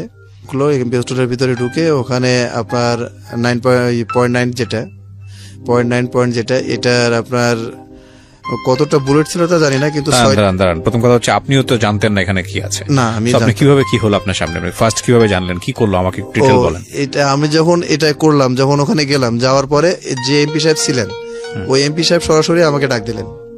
ডাক দেওয়ার পরে আমাকে বললেন কি যে দেখো, জীবনে মানুষ হতে হলে অনেক কিছু করতে হয়, তো তুমি এর সাথে থাকো, তুমি বড় হতে পারবা। এবং ওই যে আমার যে গল্পটা যে আমি ওই যে কৃষি কাজ করবো, আমি পুকুর করবো, এটা করবো, এটা সে এমপি সাহেবকে বললো। তোমার এটার আর এর ভিতরে আমি কিন্তু আবার একটা কাজ করছিলাম, সেটা হলো রাজশাহীতে আমি যে যুব উন্নয়নের যে একটা ট্রেনিং আছে 3 মাসের, এই গরু হাঁস মুরগি খামারের উপরে, এটা 3 মাসের একটা ট্রেনিং আমি নিছিলাম। আচ্ছা, ট্রেনিং নিছিলাম। নেওয়ার পরে আমি বলছি তোমার তো ট্রেনিং আছে, তোমার লোন টোন যেটা লাগে সেটা এই করে দিবে, ভাইয়া করে দিবে। তো তোমাকে আমি যেটা বলতেছি সেটা হলো যে এখান থেকে যেটা দেখবা এটা এখান থেকে শেষ হবে, এর বাইরে কিছু যাবে না। তখন আমি দেখি আমার গা হাত পা অলরেডি কাঁপতেছে, জানুয়ারি মাস অলরেডি কাঁপতেছে এবং মানে গা ঘামতেছে। তখন আমি বলতেছি যে ভাইয়া আপনি আমাকে দিয়ে এয়ারপোর্ট যদি এটা হতো তাহলে কি করতেন? তো সেটা পাগল, এই জন্য তো তোমাকে দিয়ে করা। তখন আমি বললাম যে ঠিক আছে। তো ভাইয়া আমার বেনিফিটটা, আমি যে এটা করব, আমার বেনিফিটটা কি? কি করবেন আপনি? মানে আপনাকে দিয়ে এয়ারপোর্টে জাস্ট নেওয়া আসা করাবে, যেহেতু আপনাকে দিয়ে চেক করে না, সে কারণে এই কাজটা করাবে। হ্যাঁ, সে আমাকে দিয়ে চেক করাবে। কত সালের গল্প এটা? 2004-এর গল্প এটা। ওকে। যখন এইটা করলো, করার পরে তখন আমাকে বলতেছে কি যে, তো আমাকে দিয়ে এরকম আপনার 5-6 বার ব্রিফকেস বিমানে পার করলো, ব্রিফকেস। আর ব্রিফকেস বিমানে পার করলো। প্রথমবার যখন আমি দেখলাম, তারপরের বার থেকে আমি আর দেখতাম না, এবং তারপরের বার থেকে সে আমার সাথে আসতো না। আপনি নিয়ে আসতেন? আমি নিয়ে আসতাম, এবং এই মহাখালীতে একটা জায়গা আছে, সেখানে দিতাম, এবং নাগালপাড়াতে এখানে একটা জায়গা আছে, এখানে তো মহাখালী ওয়ারলেস একটা জায়গা আছে, এখানে দিতাম। আর আপনার এই জায়গাতে দিতে বলতো, আমি জাস্ট এখানে দিয়েই আমি চলে যেতাম। কি থাকতো ব্রিফকেসের মধ্যে? মহাখালীতে যেটা থাকতো, মহাখালীতে ভিতরে আপনার, এর ভিতরে আপনার তখন ওই যে প্রথম যখন সাব গ্রেনেড যেটা আসে, এই সাব গ্রেনেড প্লাস আপনার অস্ত্র থাকতো মহাখালীতে যখন আসে। মহাখালীতে যেটা দিত, আর নাখালপাড়াতে যেটা দিত, এটার ভিতরে সম্পূর্ণ অস্ত্র থাকতো, এটার ভিতরে অন্য কিছু থাকতো না, এবং বুলেট থাকতো। আচ্ছা। এবং এই বুলেটটা দুইটা বুলেট, 2 রকম বুলেট থাকতো, 0.9 থাকতো এবং 303 থাকতো। আচ্ছা। তো আপনি এগুলো শিওর হলেন কিভাবে যে এগুলোই আছে এর মধ্যে? এটা আমি নিজে নাড়াচাড়া করছি, আমি নিজে দেখছি, নিজে হাত দিয়ে দেখছি, নিজে এই করে করছি, যেহেতু এখন আমি জড়াই গেছি। প্লাস তারা আমাকে এভাবেই করলো, তারা আমাকে ট্র্যাক করলো, যে তারা আমার ওই আমি যে নাড়াচাড়া করতেছি, তা করতেছি, তারা আমাকে ভিডিও সহকারে আমাকে ট্যাপে ফেলে দিল। একটা ভিডিও করে রাখলো, যদি কোনো কারণে উল্টাপাল্টা কিছু করো, এই ভিডিও সহ ওর ভিডিও করে রাখলো। প্লাস ওই সময়তে নাগালপাড়া ক্যাম্পের ভিতরে একজন মহিলা আসলো, মহিলাটা অত্যন্ত সুন্দরী এবং বেশ স্মার্ট একটা মহিলা আসলো। মহিলা আসার পরে মহিলার সাথে আমার মানে কিছু ছবি তুললো, জাস্ট মানে কোনো অনৈতিক কোনো, পাশে বসে আছে, কথা বলতেছি, ও অস্ত্র নাড়তেছে, আমি অস্ত্র নাড়তেছি, এইভাবে আর কি সে এই করলো। কে তুললো ছবিগুলা? এই ছবিগুলো তুললো আপনার এমপি সাহেবের যে পিএস ছিল, এই পিএস এই ছবিগুলো ই করলো। বললো যে এখন থেকে তো বুঝতে পারতেছে যে কি করতে হবে। তখন আমি সরাসরি আমার ওই ডিপি ফোন করলাম যে, ভাইয়া আমাকে এটাই কি আমাকে পুকুর করলেন, যে পুকুরে আমি ডুবে মরবো? তো বলছে, তুমি এবারে ফিরে আসো, এরপরে আর তোমাকে আর করতে হবে না, আমি তোমার সমস্ত ব্যবস্থা করতেছি। পার ব্রিফকেসে আপনার কত টাকা দিত আপনাকে? আমাকে 30,000 টাকা দিত। একটা ব্রিফকেস পার করে দিত? একটা ব্রিফকেস পার করে 30,000 টাকা দিত। 30,000 টাকার ভিতরে সে আমার এই নাগালপাড়াতে এখানে আসার পর আমার হোটেল মোটেল এগুলা, তারপরে খাওয়া দাওয়া, এগুলোর টাকা কিন্তু সে আমাকে আলাদাভাবে দিত না। এগুলো করতে দেখা যেত যে আমার 10-12 হাজার টাকা, বা আমি যেহেতু দেখতেছি যে আমি প্রতি 30,000 টাকা পাচ্ছি এই বয়সে, আমার টাকা খরচ করতে সমস্যা কোথায়? আরামসে টাকা খরচ করতাম। কিন্তু আমি একটা কাজ করতাম, সেটা হলো কি, যে আমি প্রত্যেকবার, আমি যে 6 বার, যে ফার্স্ট প্লেনে যে 6 বার আসছি, 6 বার আমি 9টা ছাগল কিনছিলাম। আচ্ছা। 9টা ছাগল কিনে আমি 9টা ছাগল আপনার মানুষকে যে রাখালি বলে বা আদি যেটা বলে, অর্ধেক ভাগে, এটা আমি দিয়ে দিছিলাম। সেই ছাগল থেকে এখন মোটামুটি আমার 17টা ছাগল হয়েছে এখন। তারপর যাই হোক, এটা করার পরে এই পর্ব চলে গেল। পর্ব চলে যাওয়ার পরে আপনার বিমানবন্দরে স্ক্যান মেশিন নিয়ে আসলো।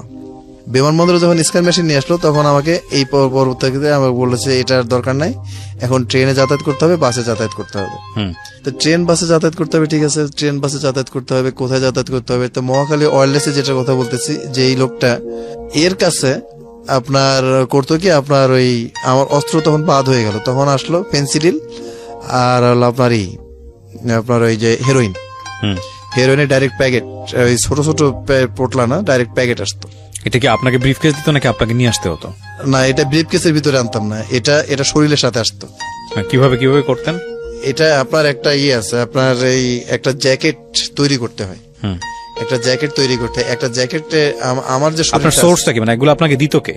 ও, এটা সোর্স ওই আপনার ওই যে চরের যেটা কথা বলতাম, যে চর থেকে নিয়ে আসতে হতো না। কিন্তু এটা তো আপনি আমাকে অনুষ্ঠান শুরুর সময় বলেছেন, বাট আমার লিসনাররা তো জানে না।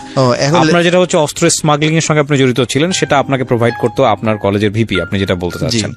কিন্তু এরপরে আপনি যে ডাইভার্ট করে অন্য পেশাতে চলে যাচ্ছেন, ওইখানে আপনি গেলেন কিভাবে? অন্য পেশা বলতে এখান থেকে আবারও শুরু করি, যে অস্ত্র যেখান থেকে, অস্ত্রটা কিন্তু আমাকে ওই প্রথমবার যখন দিছিল তখন কিন্তু এটা দিল। পরবর্তী যেগুলা, সেগুলা কিন্তু আমাকে ইন্ডিয়ার ওই চর থেকে নিয়ে আসতে হতো। আপনি চর থেকে নিয়ে আসতেন? আমি চর থেকে নিয়ে আসতাম, প্লাস আরেকজন সাথে যেত, মানে এরকম একটা গ্রুপ ছিল। কিন্তু এটা মানে এত একটা কষ্টকর জিনিস ছিল, যা মানে দেখলে যারা ব্যবসা, যারা দেখছে তারা ছাড়া এটা বিশ্বাস করতে পারবে না যে এই অস্ত্রগুলা আনা এত কষ্টের জিনিস ছিল।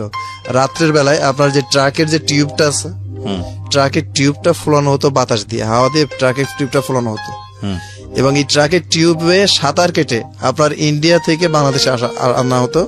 এবার ওই অস্ত্রগুলো সমস্তগুলো প্লাস্টিকে বেঁধে আপনার ওই পানির নিচে এগুলো থাকতো, আর শুধু মাথাটা উপরের দিকে থাকতো, ট্রাকের সাথে মাথার টিউবের সাথে মাথাটা উপরের দিকে থাকতো রাত্রের বেলা। তখন আর আমরা করতাম কি, ওই যে আপনার ওদের সাথে ধরে আমরা ওই পানির সাথেই আসতাম। তখন করতাম কি, যে ঠান্ডা যখন লাগতো তখন করতাম কি, আপনার ওখান থেকে মদ খেতাম যাতে শরীর গরম হয়, গরম থাকে। ওখান থেকে প্রচুর পরিমাণ মদ খেতাম আমরা।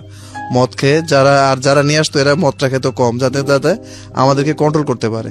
এবং যেটা 4টা পয়েন্ট ছিল, 4টা পয়েন্টে এদেরকে আপনার বিএসএফ, বিডিআর এদেরকে ট্যাক্স দিতে হতো। এদেরকে ট্যাক্স দিয়ে আপনার নিয়ে আসতে হতো। সেম ভাবে যখন এটা অস্ত্রের ব্যাপারটা যখন চলে গেল, অস্ত্র ব্যাপারটা যখন আসলো, তখন আসলো ফেন্সিডিলের ব্যাপারটা। যখন আসলো ফেন্সিডিলের ব্যাপারটা, প্রথম ফেন্সিডিলটা আমাকে আমার ওই যে জায়গাটা বিমানবন্দর, যেটা এই জায়গাটার নাম হলো নওহাটা, এই নওহাটাতে 111 বোতল ফেন্সিডিল নিয়ে আসলো।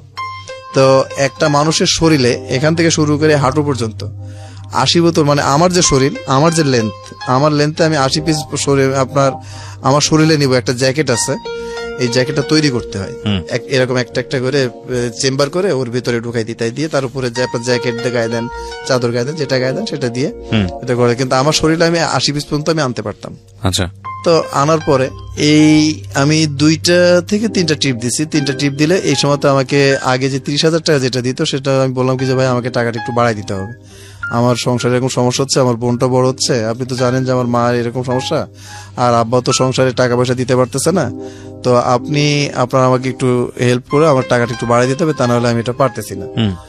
তো সে পারবা না বলে একটু চিন্তা করলো। চিন্তা করার পরে ও আমাকে আপনার করলো কি, আপনার একটা গ্রেনেড দিল আমার হাতে। তখন রাত 11টা বাজে। 11টা বাজার পরে আমাকে দিল, প্লাস ওখানকার আরো 2টা ছেলেকে দিল, হাতে, আমার হাতে দিল। দেওয়ার পরে মানে ওটা দেওয়ার পরে আমাকে বললো কি যে ওই পাশে একটা আপনার বাগান আছে, বাঁশ বাগান আছে, যে তখন রাত 11টা বাজে, দল ক্ষমতায়, শব্দ হলে কোনো সমস্যা নাই। তো যাওয়ার পরে বললো কি যে তোমরা এটা একটু এটা একটু দেখো তো যে এটা ঠিক আছে কিনা, এটা বাঁশ বাগানের ভিতরে একটু টেস্ট করবা। তখন আমি গেছি। যাওয়ার পরে ওরা 2জন ভয় পাচ্ছে। ওরা 2জন ভয় পেলে আমি জাস্ট যেভাবে কিটা খুলতে হয়, কিটা আমি খুললাম। কিটা খোলার মানে আল্লাহ আমাকে অনেক বাঁচাই দিয়েছিল। আমি কি খোলার সাথে সাথে আমার হাত থেকে ছুটে চলে গেছে। আমার হাত থেকে ছুটে যেয়ে আপনার বাঁশ বাগানের ভিতরে লাগছে। বাঁশ বাগানের ভিতরে লাগে 11টা বাঁশ। 11টা বাঁশের গোড়া একদম মনে হচ্ছে যে পাউডারের মতো হয়ে গেছে। তখন ওই শব্দ শুনে ওই বাঁশের মালিক হিন্দু, ও চলে আসছে। আসার পরে কি ব্যাপার, তোমরা এত রাত্রে শব্দ হলো, তোমরা কি করতেছো? তখন আমার সাথে যারা 2জন ছিল, এদের হাতে রামদা ছিল। তো এরা বললো তুই বাড়ি যাবি না এখানে মরবি। তাই ওই ভয়ে হিন্দু মানুষ চলে গেল। চলে যাওয়ার পরে পরের দিন সকালবেলা চেয়ারম্যানের কাছে যে বলতে যাচ্ছে, তখনও তারা থ্রেট দিল যে দেখ এগুলো যদি করিস তাহলে কিন্তু তোর অনেক বড় সমস্যা হবে। সে চেয়ারম্যানকে আর কিছু বললো না, কিন্তু চেয়ারম্যানকে না বলার পর যে কোনো ভাবে অন্য কোনো মাধ্যমে চেয়ারম্যান পরে জানতে পারলো যে এরা এই কাজ করছে, এই কাজ হয়েছে, এটাই হয়েছে। তখন চেয়ারম্যানও দলীয়, চেয়ারম্যানও কিছু মানে ওই সেই ভিপির বাইরে কিছু না, এমপির বাইরেও সে কোনো কথা বলতে পারবে না, সেও দলীয়। সে চেয়ারম্যান বললো যে পাগলা এই কাজগুলো কি করতে হয়, তা বাড়ির কাছে করা লাগে, এগুলো তো পুকুরের ভিতরেও করা যায়, পুকুরে তো একটু বিলের ভিতরেও তো করা যায়, বাড়ির কাছে করছো কেন? এটা গেল। এটা যাওয়ার পরে এটা লাস্ট মানে সবচেয়ে যেটা সেটা হলো মানে আমি যখন ওকে টাকার কথা বললাম যে ভাই আমার টাকাটা একটু বাড়াই দেন, তা নাহলে তো আমি পারতেছি না, আর কলেজ করতেও সমস্যা হচ্ছে, লেখাপড়ারও সমস্যা হচ্ছে, আমি তো কলেজে তো আমি পাশ করতে আমার তো সমস্যা হবে। তখন ইন্টার ফার্স্ট ইয়ারে ইন্টার পরীক্ষার ফাইনাল ইয়ার চলে আসলো। ফাইনাল ইয়ার আসলে আমার একটা ফ্রেন্ড ছিল, নাম ছিল হলো শরীফ, আর আরেকজনের নাম হলো সুমন। এরা 2জন প্লাস আমি, আমরা খুব ক্লোজ ফ্রেন্ড ছিলাম। তাই এরা 2জন করলো কি আপনার একসাথে পরীক্ষা দিল, আমরা একসাথে ইন্টার পরীক্ষা দিলাম। পরীক্ষা দেওয়ার সময়তে সময়তে ওরা করলো কি, শরীফ নামে যে ছেলেটা, এই ছেলেটাকে আপনার এক্সপেল করলো, সে নকল করার জন্য এক্সপেল করলো। এক্সপেল করার সময় ওই সময়তে আপনার শিক্ষামন্ত্রী যে ছিল, ওই সময়তে হেলিকপ্টার নিয়ে আমাদের ওই সেন্টারে সে গেছিল। সে যে যাবে এটা কেউ জানতো না। সে ওখানে যাওয়ার পরে ওখানকার সিচুয়েশন দেখে এক্সপেল করলো। যখন এক্সপেল করার পরে ওই প্রিন্সিপালের কানের উপরে একটা চড় মারছিল, জোরে একটা চড় মারছিল, এবং কান থেকে রক্ত পড়ছিল। তো যাই হোক, ওখান থেকে নামার পরে, ওখান থেকে করার পরে এক্সপেল যখন করলো, তখন আমরা 3জন 3 রুমে পড়ছিলাম। আমাকে বললো কি যে এরকম ব্যাপার, আমি নকল করি নাই, কিন্তু আমাকে এক্সপেল করছে। এই জিনিসটা আবার ওই যে ভিপি যে লিডার, যে আমি তার নামটা বলতে চাচ্ছি না, সেই লিডারকে যখন লিডারের কানে যখন গেল, লিডার এটাকে আবার নতুন ইস্যু তৈরি করলো আমাকে দিয়ে। নতুন ইস্যু তৈরি করলো কিভাবে, যে বললো কি যে তোমার কাছেই আছে না, তোমার কাছে 6টা ককটেল আছে না, তখন গ্রেনেড বাদ, তখন তোমার কাছে 6টা ককটেল আছে না, বলছে হ্যাঁ আছে, বলছে ওইটা নিয়ে আসো। নিয়ে আসলাম। তো নিয়ে আসার পরে তো বলছে ভাই এটা কি করতে হবে, বলছে যেখানে তোমার বন্ধুরা পাস করতে পারে নাই, তুমি ই করতে পারো নাই, তাহলে এখানে তো তুমি কি করবে এখন, তুমি চিন্তা করো। তাই বলে ওরা তখন আমাকে বললো কি যে ভাই তাহলে কি করবো, তো এটা এনে এটা এখানে চার্জ করবা। তো 6টা গ্রেনেড ওই ককটেল আমরা নিয়ে আসলাম। নিয়ে আসার পরে 6 জনের হাতে 6টা, আমার হাতে যেটা ছিল সেটা কলেজের গেটের সামনে একটা কারেন্টের খুঁটি আছে, কারেন্টের তার আছে, জাস্ট ওর নিচে এসিল্যান্ড সাহেব দাঁড়ানো আছে, আর এই মন্ত্রী সাহেব আপনার কলেজের ভিতরে আছে। তা আমি যখন মারার পরে এটা সরাসরি যে তারের উপরে লাগছে, কারেন্টটা তারের উপরে লাগে আসে ওর হাঁটুর উপরে পড়ছে। হাঁটুর উপরে পড়লে হাঁটুটা এখান থেকে একদম হয়ে গেছে, মানে ফ্র্যাকচার, মানে এমন একটা বিকট একটা চেয়ার হয়ে গেছে, কিন্তু এটা আলাদা হয়ে যায় না, এই হাঁটুটা আলাদা হয়ে গেছে। হওয়ার পরে তখন আমরা পরত ওই কেস হয়ে গেল। কেস হয়ে যাওয়ার পরে তখন এইখানে আমার ওই নেতা আরো বেশি সুযোগ পেয়ে গেল। তখন সে আমি কেসে আমি পালাই বেড়াচ্ছি, সে আমাকে ফোন করে বলে যে অমুক জায়গাতে এরকম আছে, এখান থেকে তুমি নিয়ে যাই অমুক জায়গাতে দিয়ে আসো, তা নাহলে কিন্তু তোমার কেসে কিন্তু আমি জামিন করতে পারবো না, তোমার কেসে আমি কিন্তু জামিন করতে পারবো না। এই করলো। করার পরে মহাখালীতে যে ফেন্সিডিল গুলা দিত, এটা এখানে 2 রকম ফেন্সিডিল আসতো, একটা হলো ব্যবসার জন্য আসতো, আর একটা হলো যে নিত তার কাছে আসতো। খাইতো, হ্যাঁ উনি খাইতো, উনি এবং ওনার বন্ধু বান্ধবরা খাইতো। তো ওনার ওই যেটা খাইতো সেটার ওই আপনার মুখের কাছে একটা সিগনেচার করে দিত আমাদের ওই লিডার, ওখান থেকে একটা সিগনেচার, একটা ইনিশিয়াল একটা চিহ্ন দিয়ে দিত, এটা একটা চিহ্ন দিয়ে দিত। তখন আমি এটা নিয়ে আসতেছি আপনার 16 ডিসেম্বর, 16 ডিসেম্বর আমি এটা এই 16 ডিসেম্বর আমি নিয়ে আসতেছি ঢাকাতে অনুষ্ঠান, যে ঢাকাতে বলছে যে ঢাকাতে এরকম অনুষ্ঠান আছে, তো সবাই তো খাবে, তো ঢাকায় অনেক দাম বেশি, তো ওরা পাচ্ছে না, তো তুমি এটা একটু যে 30 বোতল, খুব বেশি না 30 বোতল আছে, 30 বোতলে ওই সিগনেচার করা আছে, 30 বোতলে সিগনেচার করা আছে, তুমি 30 বোতল নিয়ে তুমি যাও। ঠিক আছে, আমি 30 বোতল নিয়ে গেলাম। নিয়ে যাওয়ার পরে আমাদের রাজশাহীতে আসার সময়তে আমচত্বর একটা জায়গা আছে, সেখানে 3টা আম একটা ঝুড়ির উপরে রাস্তার উপরে একটা মূর্তির মতো করে করা আছে। আমচত্বরের ওখানে মানে ভোর 6টায় হলো, রাজশাহী থেকে ট্রেন ছাড়ে 6:10।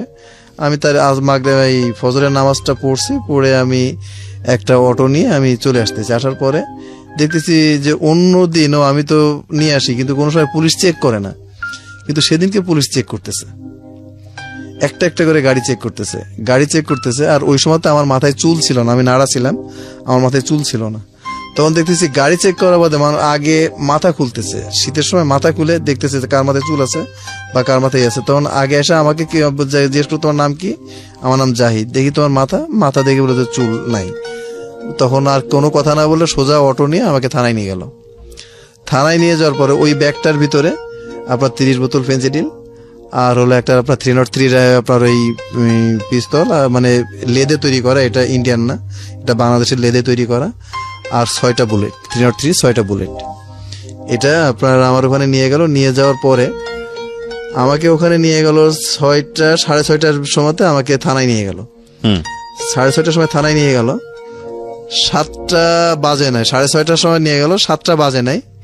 এই সময়তে এমপির ছেলে কিন্তু আমি আর আমার ওই ছেলে কিন্তু আমরা একই সাথে একই ক্লাসে একই স্কুলে লেখাপড়া করছি। আচ্ছা, যে এমপি মূলত আপনাকে এই লাইনে নিয়ে আসছে। আমি একটু থামাচ্ছি আপনাকে যখন নিয়ে গেল জেলে, মামলাটা কে যেন দিয়েছে?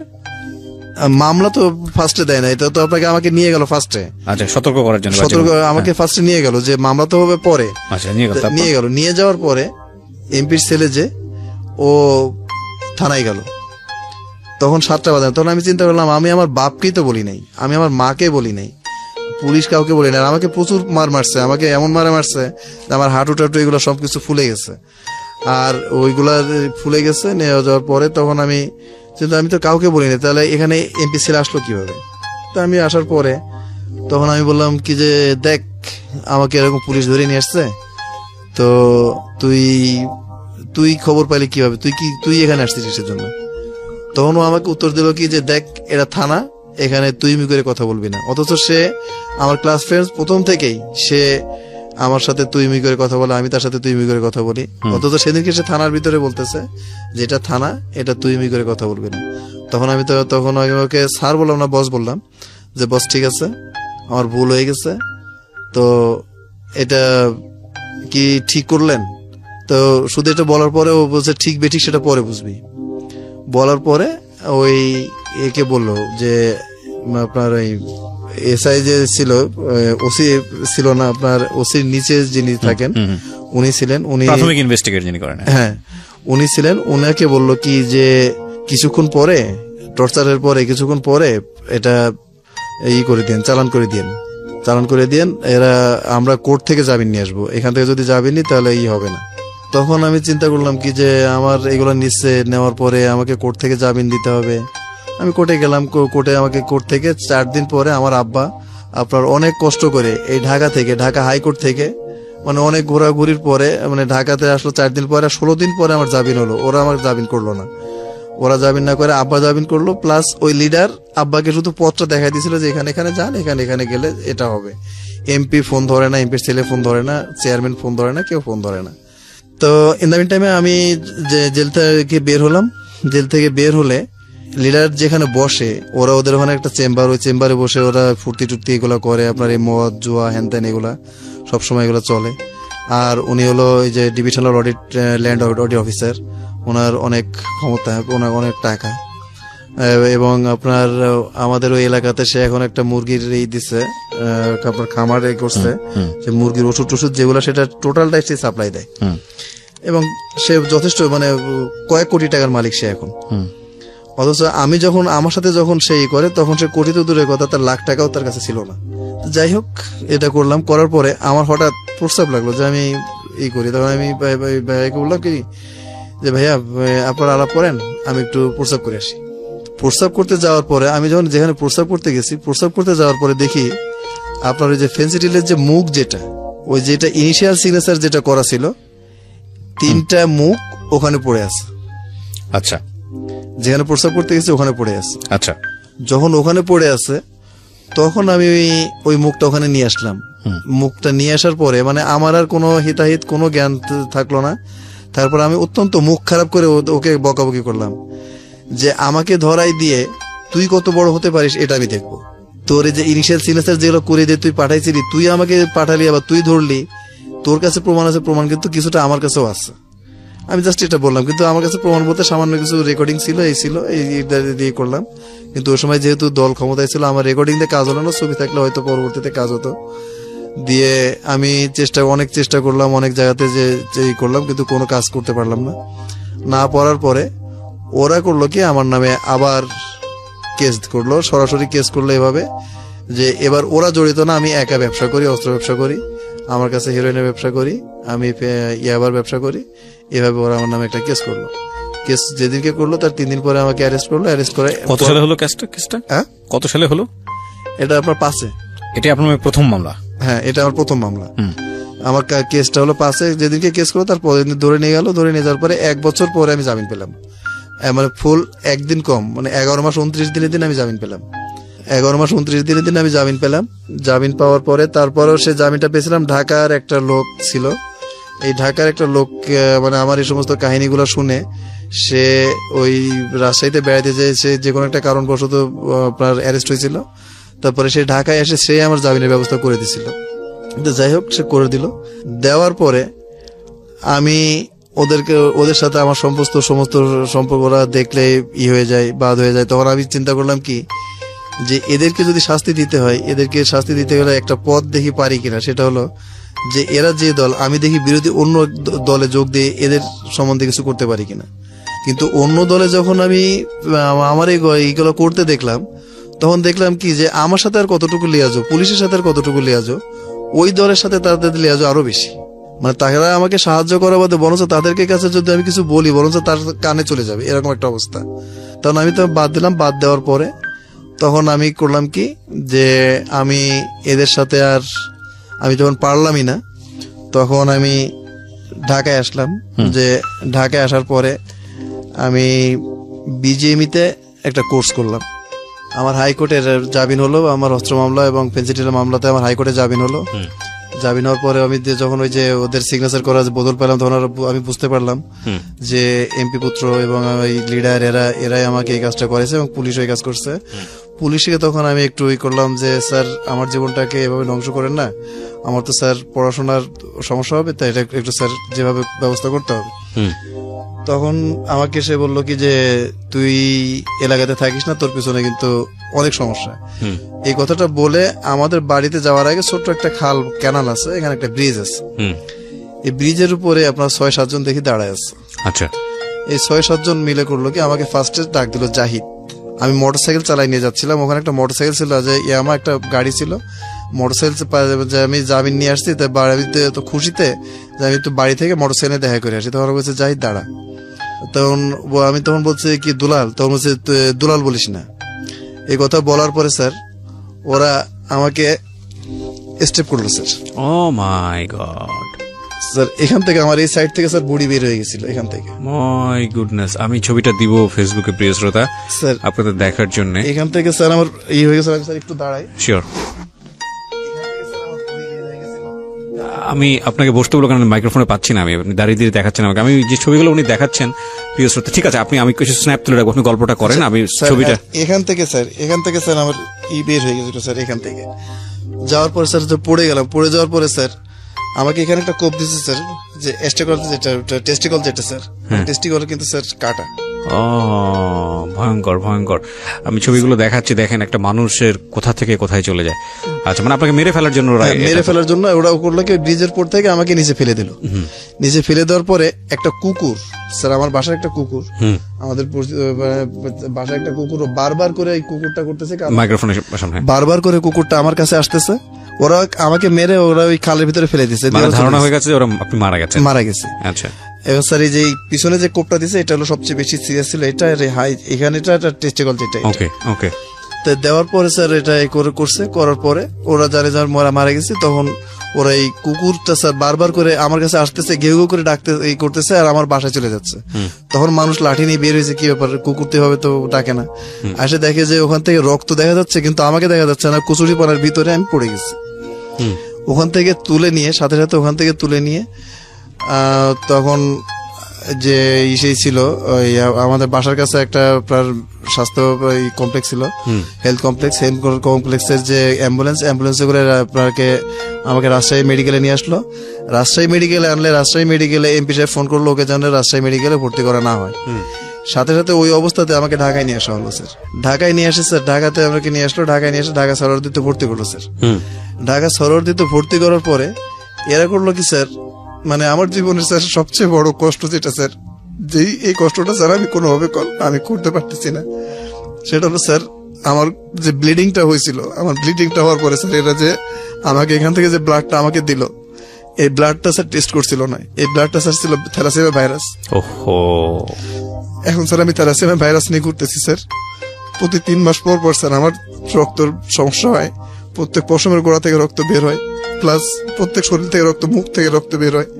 এরকম যখন দেখে স্যার, আমি যখন অফিসে যখন এরকম করি, একটা অফিস দেখে স্যার কতদিন তারা সহ্য করবে, তারা তখন স্যার আমাকে আর চাকরিতে রাখে না। আচ্ছা আচ্ছা। তারপর স্যার আমি বাংলাদেশে খুব ভালো একটা তিব্বত গ্রুপের একটা ভালো একটা ফ্যাক্টরিতে চাকরি নিয়েছিলাম। নিয়ে যাওয়ার পর যখন ওরা 2-3 বার স্যার এরকম দেখলো, দেখার পরে স্যার ওনাকে আমাকে কিছু সাহায্য তুলে দিল। ওদেরও স্যার একটা আইডিয়া ছিল না যে এই জিনিসটা এরকম হয়, কিন্তু এই থ্যালাসেমিয়ার রোগের চিকিৎসা একমাত্র স্যার সিঙ্গাপুরে হয়, এবং সেটা প্রায় মানে 90 থেকে 95 লক্ষ টাকা দরকার স্যার। এটা 90 থেকে 95 লক্ষ টাকা দরকার। তখন তো স্যার তারা যেহেতু চাঁদা তুলছে, তারা আমাকে চাঁদা তুলে স্যার 1,20,000 টাকা দিছিল। 1,20,000 টাকা এখনো স্যার ওই অবস্থাতে আমি স্যার, এই যে আমার কাছে চেক বই আছে এখনো পর্যন্ত স্যার, আমি সেই 1,20,000 টাকা এখনো আমার ব্যাংকে আছে, আমি একটা টাকাও স্যার সেখান থেকে খরচ করি নাই। এটা না করার পরে স্যার যখন আমি এটা করলাম, করার পরে স্যার আমার কোনো পথ যখন থাকে না, 3 মাস পর আমি অসুস্থ হয়ে যাই। আমার ছোট বোনটাকে আমি পারি না, আমার ফুপুটা অসুস্থ হয়ে যায় স্যার। মানে আপনার ওই ব্লাড দেওয়ার পরেই মূলত এই ঘটনাটা ঘটে? হ্যাঁ, ব্লাড দেওয়ার পরে স্যার। এই যে স্যার এটা দেখেন, এটা হলো ঠিক আছে, আমি আর জানতে চাচ্ছি না, পরের সামনে দিকে আগান। তারপরে কি হলো? এটাই স্যার, এটা যে আমার ফুফু স্যার হেপাটাইটিস বি এর রোগী। এখন স্যার যখন আমি চাকরি পারলাম না, ওখান থেকে আসলাম। ওখান থেকে আসার পরে স্যার আসলে আমার বাসা যেখানে স্যার নিয়েছিলাম স্যার, আর এর ভিতরে আরেকটা হলো যে রাজশাহীর যে বাড়ি ঘর যেগুলো, সেগুলো স্যার 4টা রুম, আর ওই যে জমি আমরা স্যার বছর চুক্তি দিয়ে দিচ্ছি, 4টা রুম ভাড়া দিয়ে আমরা স্যার ঢাকায় চলে আসছি। আসার পরে স্যার 11ই জানুয়ারি স্যার 17 সাল স্যার আমি NEET Asia garments, new Asia group, NEET Asia garments আসলে হামিম গ্রুপের অপোজিটে আমি স্যার একটা চাকরি নিলাম। আমি চাকরি নেওয়ার পরে ওই সেম স্যার একই ঘটনা যখন ঘটার পরে আমি চাকরিটা ওখানে খুব সুন্দর করে করতেছিলাম, জীবিকাতে চাকরি করতেছিলাম। করার পরে আপনার আমাকে যথেষ্ট হেল্প করে এবং যথেষ্ট ভাবে করার পরে স্যার আমাকে যে সুস্থ অসুস্থতা সেটা আমি ওদেরকে বলি যে স্যার আমার এই সমস্যাটা আছে, আমাকে স্যার 1 দিন থেকে 2 দিন ছুটি দিলে, শুধু ব্লাডটা চেঞ্জ করলে আমার স্যার 3 মাস পরে আমার 2 দিন বা 1 দিন ছুটি লাগবে স্যার। তখন নিট এশিয়া কোম্পানির মতি চৌধুরী উনি আমাকে বললেন যে ঠিক আছে তোমাকে এটা করা যাবে, এটা কোনো সমস্যা নেই। কিন্তু স্যার এর ভিতরে হলো কি আমার ওই যে কেসের যে ডেট, আমি একটা হাজিরা দিতে রাজশাহী গেলাম, রাজশাহী গেলে স্যার আমার বিল বন্ড আমার কেটে দিল, আমাকে আমার জেলখানে আটকাই দিল। আচ্ছা, জেলখানে আটকাই দিলে স্যার আমার চাকরি নিট এশিয়া থেকে চাকরি চলে গেল। স্যার নিট এশিয়া থেকে যখন চাকরি চলে গেল স্যার, চাকরি চলে যাওয়ার পরে এই যে স্যার এই যে কিছুদিন আগে গার্মেন্টস এর যে আন্দোলন, এই আন্দোলনের পরে স্যার আমার এই যে আমি কোথাও স্যার চাকরি পাচ্ছি না। আমি স্যার কোয়ালিটি ডিপার্টমেন্টের এমন কোন জায়গা নেই যে সেখানে আমি চাকরি করতে পারবো না। আমি যখন চাকরি করতে পারতেছি না স্যার, আমার আব্বার ওই যে ড্রাগস এর উপরে যেটা আব্বার সংসার খরচ দিতে পারতেছে না স্যার, বাধ্য হয়ে আমি রাস্তায় রাস্তায় স্যার ভিক্ষা করে বেড়াচ্ছি স্যার। আজকে সকালে স্যার আমি যখন বাসা থেকে বের হয়েছি আপনার স্যার এই পর্যন্ত আসা পর্যন্ত স্যার, আমার এই না বানা এই পর্যন্ত আসা পর্যন্ত আমি স্যার 2700 টাকা কালেকশন করছি স্যার। এই মানুষকে দেখায় এই যে স্যার মানুষকে দেখাই এটা এই করে এই কার্ড প্লাস মেডিকেল সার্টিফিকেট এটা দেখাই স্যার। আমি 9টার সময় বের হয়েছি, বের হয়ে এই পর্যন্ত আসতে চাই স্যার আমার 2700 টাকা আমার পকেটে স্যার। সেটা আমি স্যার এখন মানুষকে স্যার আমি বলতে চাই এতটুকুই। আর এর ভিতরে আরো একটা ছোট আরেকটা শেষ সেটা হলো স্যার, প্রত্যেকটা মানুষের একটা জীবন সঙ্গী লাগে, একজন বিয়ের জন্য একটা লাগে। আমি আপনার কাছে যেটা দেখালাম স্যার, এটা আমার বাচ্চা না, আমার ভাইয়ের বাচ্চা। ও মানে আপনি যার সঙ্গে আমাকে কথা বলাচ্ছিলেন? জি স্যার, এটা ভাইয়ের বাচ্চা।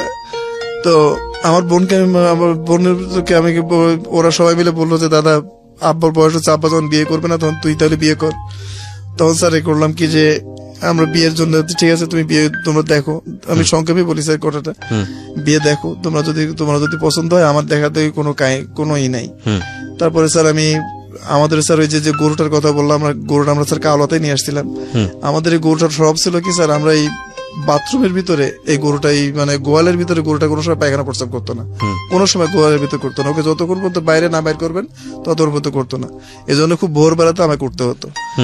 তো আব্বার যখন বিয়ের কথা শুনলো, আব্বা উত্তরখান একটা মেয়েকে দেখলো, দেখে আব্বার পছন্দ হলো, মার পছন্দ হলো, সবার পছন্দ হলো। তো আমি তো বললাম যে তোমাদের পছন্দ আমার পছন্দ, আমার দেখার কিছু নেই। এই বলে করলো। সেটা ছিল আপনার 11ই জানুয়ারি, এটাই ছিল 11ই জানুয়ারি, সরি 19শে জানুয়ারি হচ্ছে আপনার অনুষ্ঠান হবে। সব 19শে জানুয়ারি দেখাশোনা করতে গেল ওরা 11 জানুয়ারি, ওরা 11 জানুয়ারি যে দেখা করতে যায় 19শে জানুয়ারি ওরা ডেট ঠিক করে আসলো। ডেট ঠিক করে আসার পরে 17ই জানুয়ারি ওই যে মেয়েকে দেখতে গেছিল, ওই মেয়ে সাথে 2টা ছেলে আর একটা মেয়ে, টোটাল 4 জন সিএনজি নিয়ে কাওলা আমার বাসার সামনে, কাওলা সকালবেলায় খুব ভোরবেলায় আমার বাসার সামনে গেছে। বাসার সামনে যেয়ে বলতেছে কি যে ভাই এখানে জাহিদদের বাসা কোনটা? তখন আমার হাতে গরুর দড়ি। তখন আমার একটু স্বাভাবিক আমার একটু হাসি আসতেছে যে জাহিদকে বলতেছে জাহিদদের বাসা কোনটা। তার নামাজটা শেষ হয়েছে এই সময় ওখান থেকে পাশ থেকে আর একটা চাচা যাচ্ছে, নাম ছিল কাশেম চাচা। কাশেম চাচাকে জিজ্ঞেস করছে কাকা এখানে জাহিদদের বাসা কোনটা? কাশেম কাকা হাসতেছে, বলছে রে পাগল তুমি জাহিদকে বলতেছো জাহিদদের বাসা কোনটা? তাই বলে ওটা করে দিল। দেওয়ার পরে বলছে ভাই আপনার সাথে আমার কিছু কথা আছে, আপনি তো হাসতেছেন, আপনার সাথে আমার কিছু কথা আছে, তো আপনি কি শুনতে পারবেন? তো হ্যাঁ বলেন। তো আপনি কি জানেন যে আপনার সাথে আমার বিয়ে ঠিক হয়েছে? তো বলছি যে এতদিন জানতাম যে ছেলেরা দেখতে যায় মেয়ে বাড়ি, আর মেয়েরা বিয়ের আগে ছেলে বাড়ি দেখতে আসলো, আমি কি কোনো অপরাধ করছি? তখন আমাকে সরাসরি একদম বাংলা ভাষায় সে বললো যে ভাই দেখেন আপনি আমাকে বিয়ে করেন না, এই যে গাড়ির ভিতরে যে ছেলেটা আছে এই ছেলেটা তার সাথে আমার সম্পর্ক, আমার শরীর মন আমি সবকিছু তাকে দিয়ে দিচ্ছি। আপনি যদি বিয়ে করেন তাহলে হয় রাত্রে আমাকে সুইসাইড করতে হবে, তাহলে আমাকে পালাতে হবে। এই কথা বলে সে করলো। তখন বললাম কি যে তখন আমার মুখ থেকে বের হয়ে গেল কি যে আপনি তো আমার মায়ের থেকেও খারাপ। তখন বললো কেন? তখন বলছে দেখেন আমার মা আর একটা জাতে বিয়ে করছে, কথাটা মানে অপ্রাসঙ্গিক ভাবে হলেও তাকে বলা হয়ে গেল, হয়েছে যে তাকে বলা উচিত ছিল না।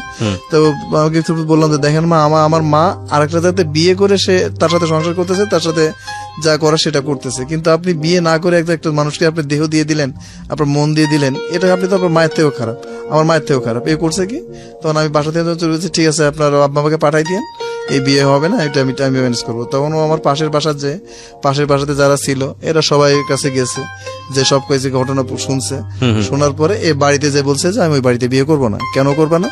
ওর মা এই ধরনের, তোমরা জানো না, ওর মা খারাপ, ওদের বংশ খারাপ, ওরা এখানে থাকতে পারে, বাগেরহাট থাকতে পারে নাই, ওরা রাজশাহী থাকতে পারে না, ওরা এই করতে পারে না, এটা করতে পারে না, এই করতে পারে না, এরকম কথা বলছে। বলার পরে 19 তারিখের বিয়ে, 18 তারিখে সন্ধ্যার সময় ওর মামা, ওর আব্বা আর হলো ওর এক চাচি, 3 জন মিলে আসছে। 3 জন মিলে আসে আব্বাকে ডাক দিছে। আব্বাকে ডাক দেওয়ার পরে বলতেছে যে ভাই আপনার ছেলে যে বিয়ে করবে না, এটা তো আমাকে তো বলতে পারতো না, বলে আপনার ছেলে আমার এই মেয়েটাকে এরকম কাজ করলো, এটা কি ঠিক হয়েছে? তখন আব্বা আমাকে ডাক দিয়ে বলছে, আব্বা আমাকে কোনদিনই করেনি, কিন্তু আব্বা আমাকে জোরে এখানে একটা চড় দিছে, যে এমন জোরে একটা চড় দিছে যে এখনো পর্যন্ত আমার কানে প্রচুর সমস্যা হয়। তো চড় দেওয়ার পরে আমি বলছি, আব্বা আপনি আমাকে মানলেন কেন? বলছে তুই আবার আমাকে জিজ্ঞেস করতেছিস আমি মানলাম কেন?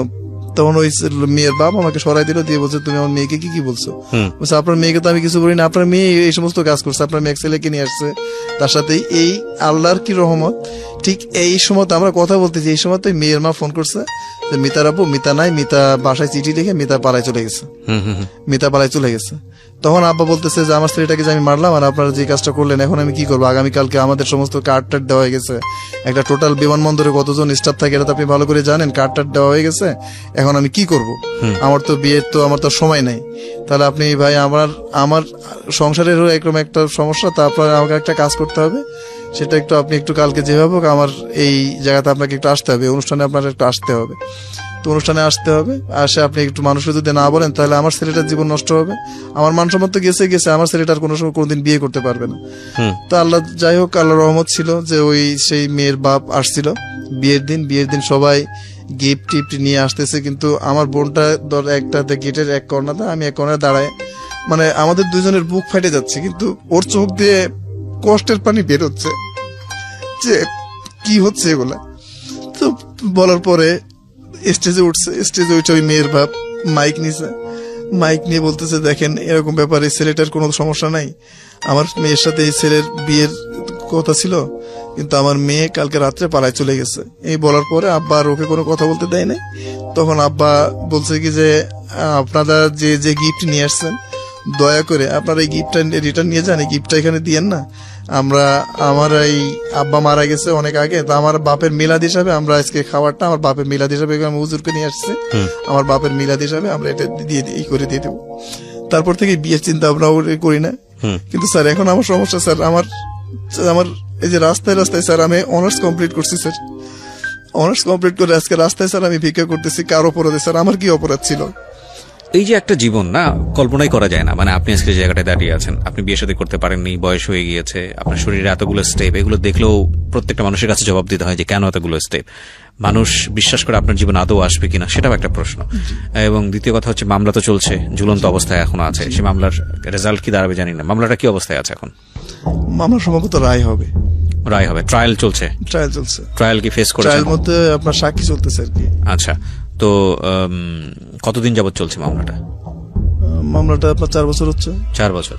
তো এতগুলো দিন আপনার তো হাজিরা দিতে হয় না, হয় কি? হ্যাঁ, প্রত্যেকটা হাজিরা না দিলে আবার অ্যারেস্ট করে ফেলবে। ওয়ারেন্ট অন্যজন যদি হাজিরা না দেয় তারা টাইম পিটিশন করে সময় পায়, কিন্তু আমি হাজিরা না দিলে এরা এখান থেকে আপনার সিস্টেম করে, ওরা এখনো পিছনে লেগে আছে। ও, তাহলে তো এই কারণে আমি রাজশাহী যেতে পারতেছি না। আর রাজশাহী না যেতে পেরে আমি কোন একটা চাকরি পাচ্ছি না। আমি যদি কোন একটা চাকরি পেতাম তাহলে আমি কোন একটা কাজ করতাম। মানে আমি যেটা বুঝতে পারছি যে আপনার পুরো জীবনটা একটা ঝুলন্ত অবস্থায়। এবং আপনি, আর আমি সবচেয়ে বেশি বিপদে পড়ছি আমার ফুফুকে নিয়ে, যে আমার ফুফুর চিকিৎসাটা আমি করতে পারতেছি না। এবং আপনি এমন একটা অবস্থার মধ্যে আছেন, না আছে পয়সা, না আছে জীবনের গ্যারান্টি, না আছে মনের কোনো সুখ, না আছে ভবিষ্যৎ কোনো কিছু। আমি এইখান থেকে আপনাকে কি বলা উচিত আমি জানি না, আমি বরং পরিণতিটা খুব ভয়াবহ হয়েছে। মানে নিজের জীবনের যে পরিণতিটা, একটা মানুষ জীবন্ত অবস্থায় থাকা অবস্থায়ও তাকে প্রত্যেকটা মোমেন্ট আসলে চিন্তা করতে হয় এরপরে কি হবে, ভয়ানক রকমের পরিণতি। তো সেই জায়গাটা থেকে আমি শুধু একটা কথাই আপনাকে বলতে পারি, তাওয়াক্কাল তু আলাল্লাহ, এবং আল্লাহ নিশ্চয়ই ভালো কিছু করতে পারেন এই অবস্থায় থেকেও একটা মানুষের, নিশ্চয়ই পারেন। আমি সবসময় আশাবাদী একজন মানুষ, তো সেই জায়গাটা থেকে অনেক কিছুই হতে পারে আপনার জীবনে, অনেক কিছুই হতে পারে, ভালো অনেক কিছুই হতে পারে। এবং আমার লিসনারদেরকে আমি একটা কথাই বলতে চাই, যেহেতু আমাদের সিক্রেটসের যে বিষয়টা সবসময় থাকে যে একটা মানুষের কিভাবে সে ধীরে ধীরে অপরাধের দিকে যায় এবং অপরাধের জীবনের পরিণতিটা কোন দিকে যায়, এটা আপনাদেরকে বহুবার দেখিয়েছি, এটা নতুন না, আমরা প্রতিনিয়তই দেখিয়ে যাচ্ছি, এ কারণে যে আপনার জীবনে এই ভুলগুলো যাতে না হয়। আমরা প্রিয় শ্রোতা, অনুষ্ঠানটি শেষ করার আগে একটা কথা বলতে চাই, এই মানুষটির গল্প আপনারা শুনলেন এবং আপনারা এই মানুষটির জন্য দোয়া করবেন মনে প্রাণে।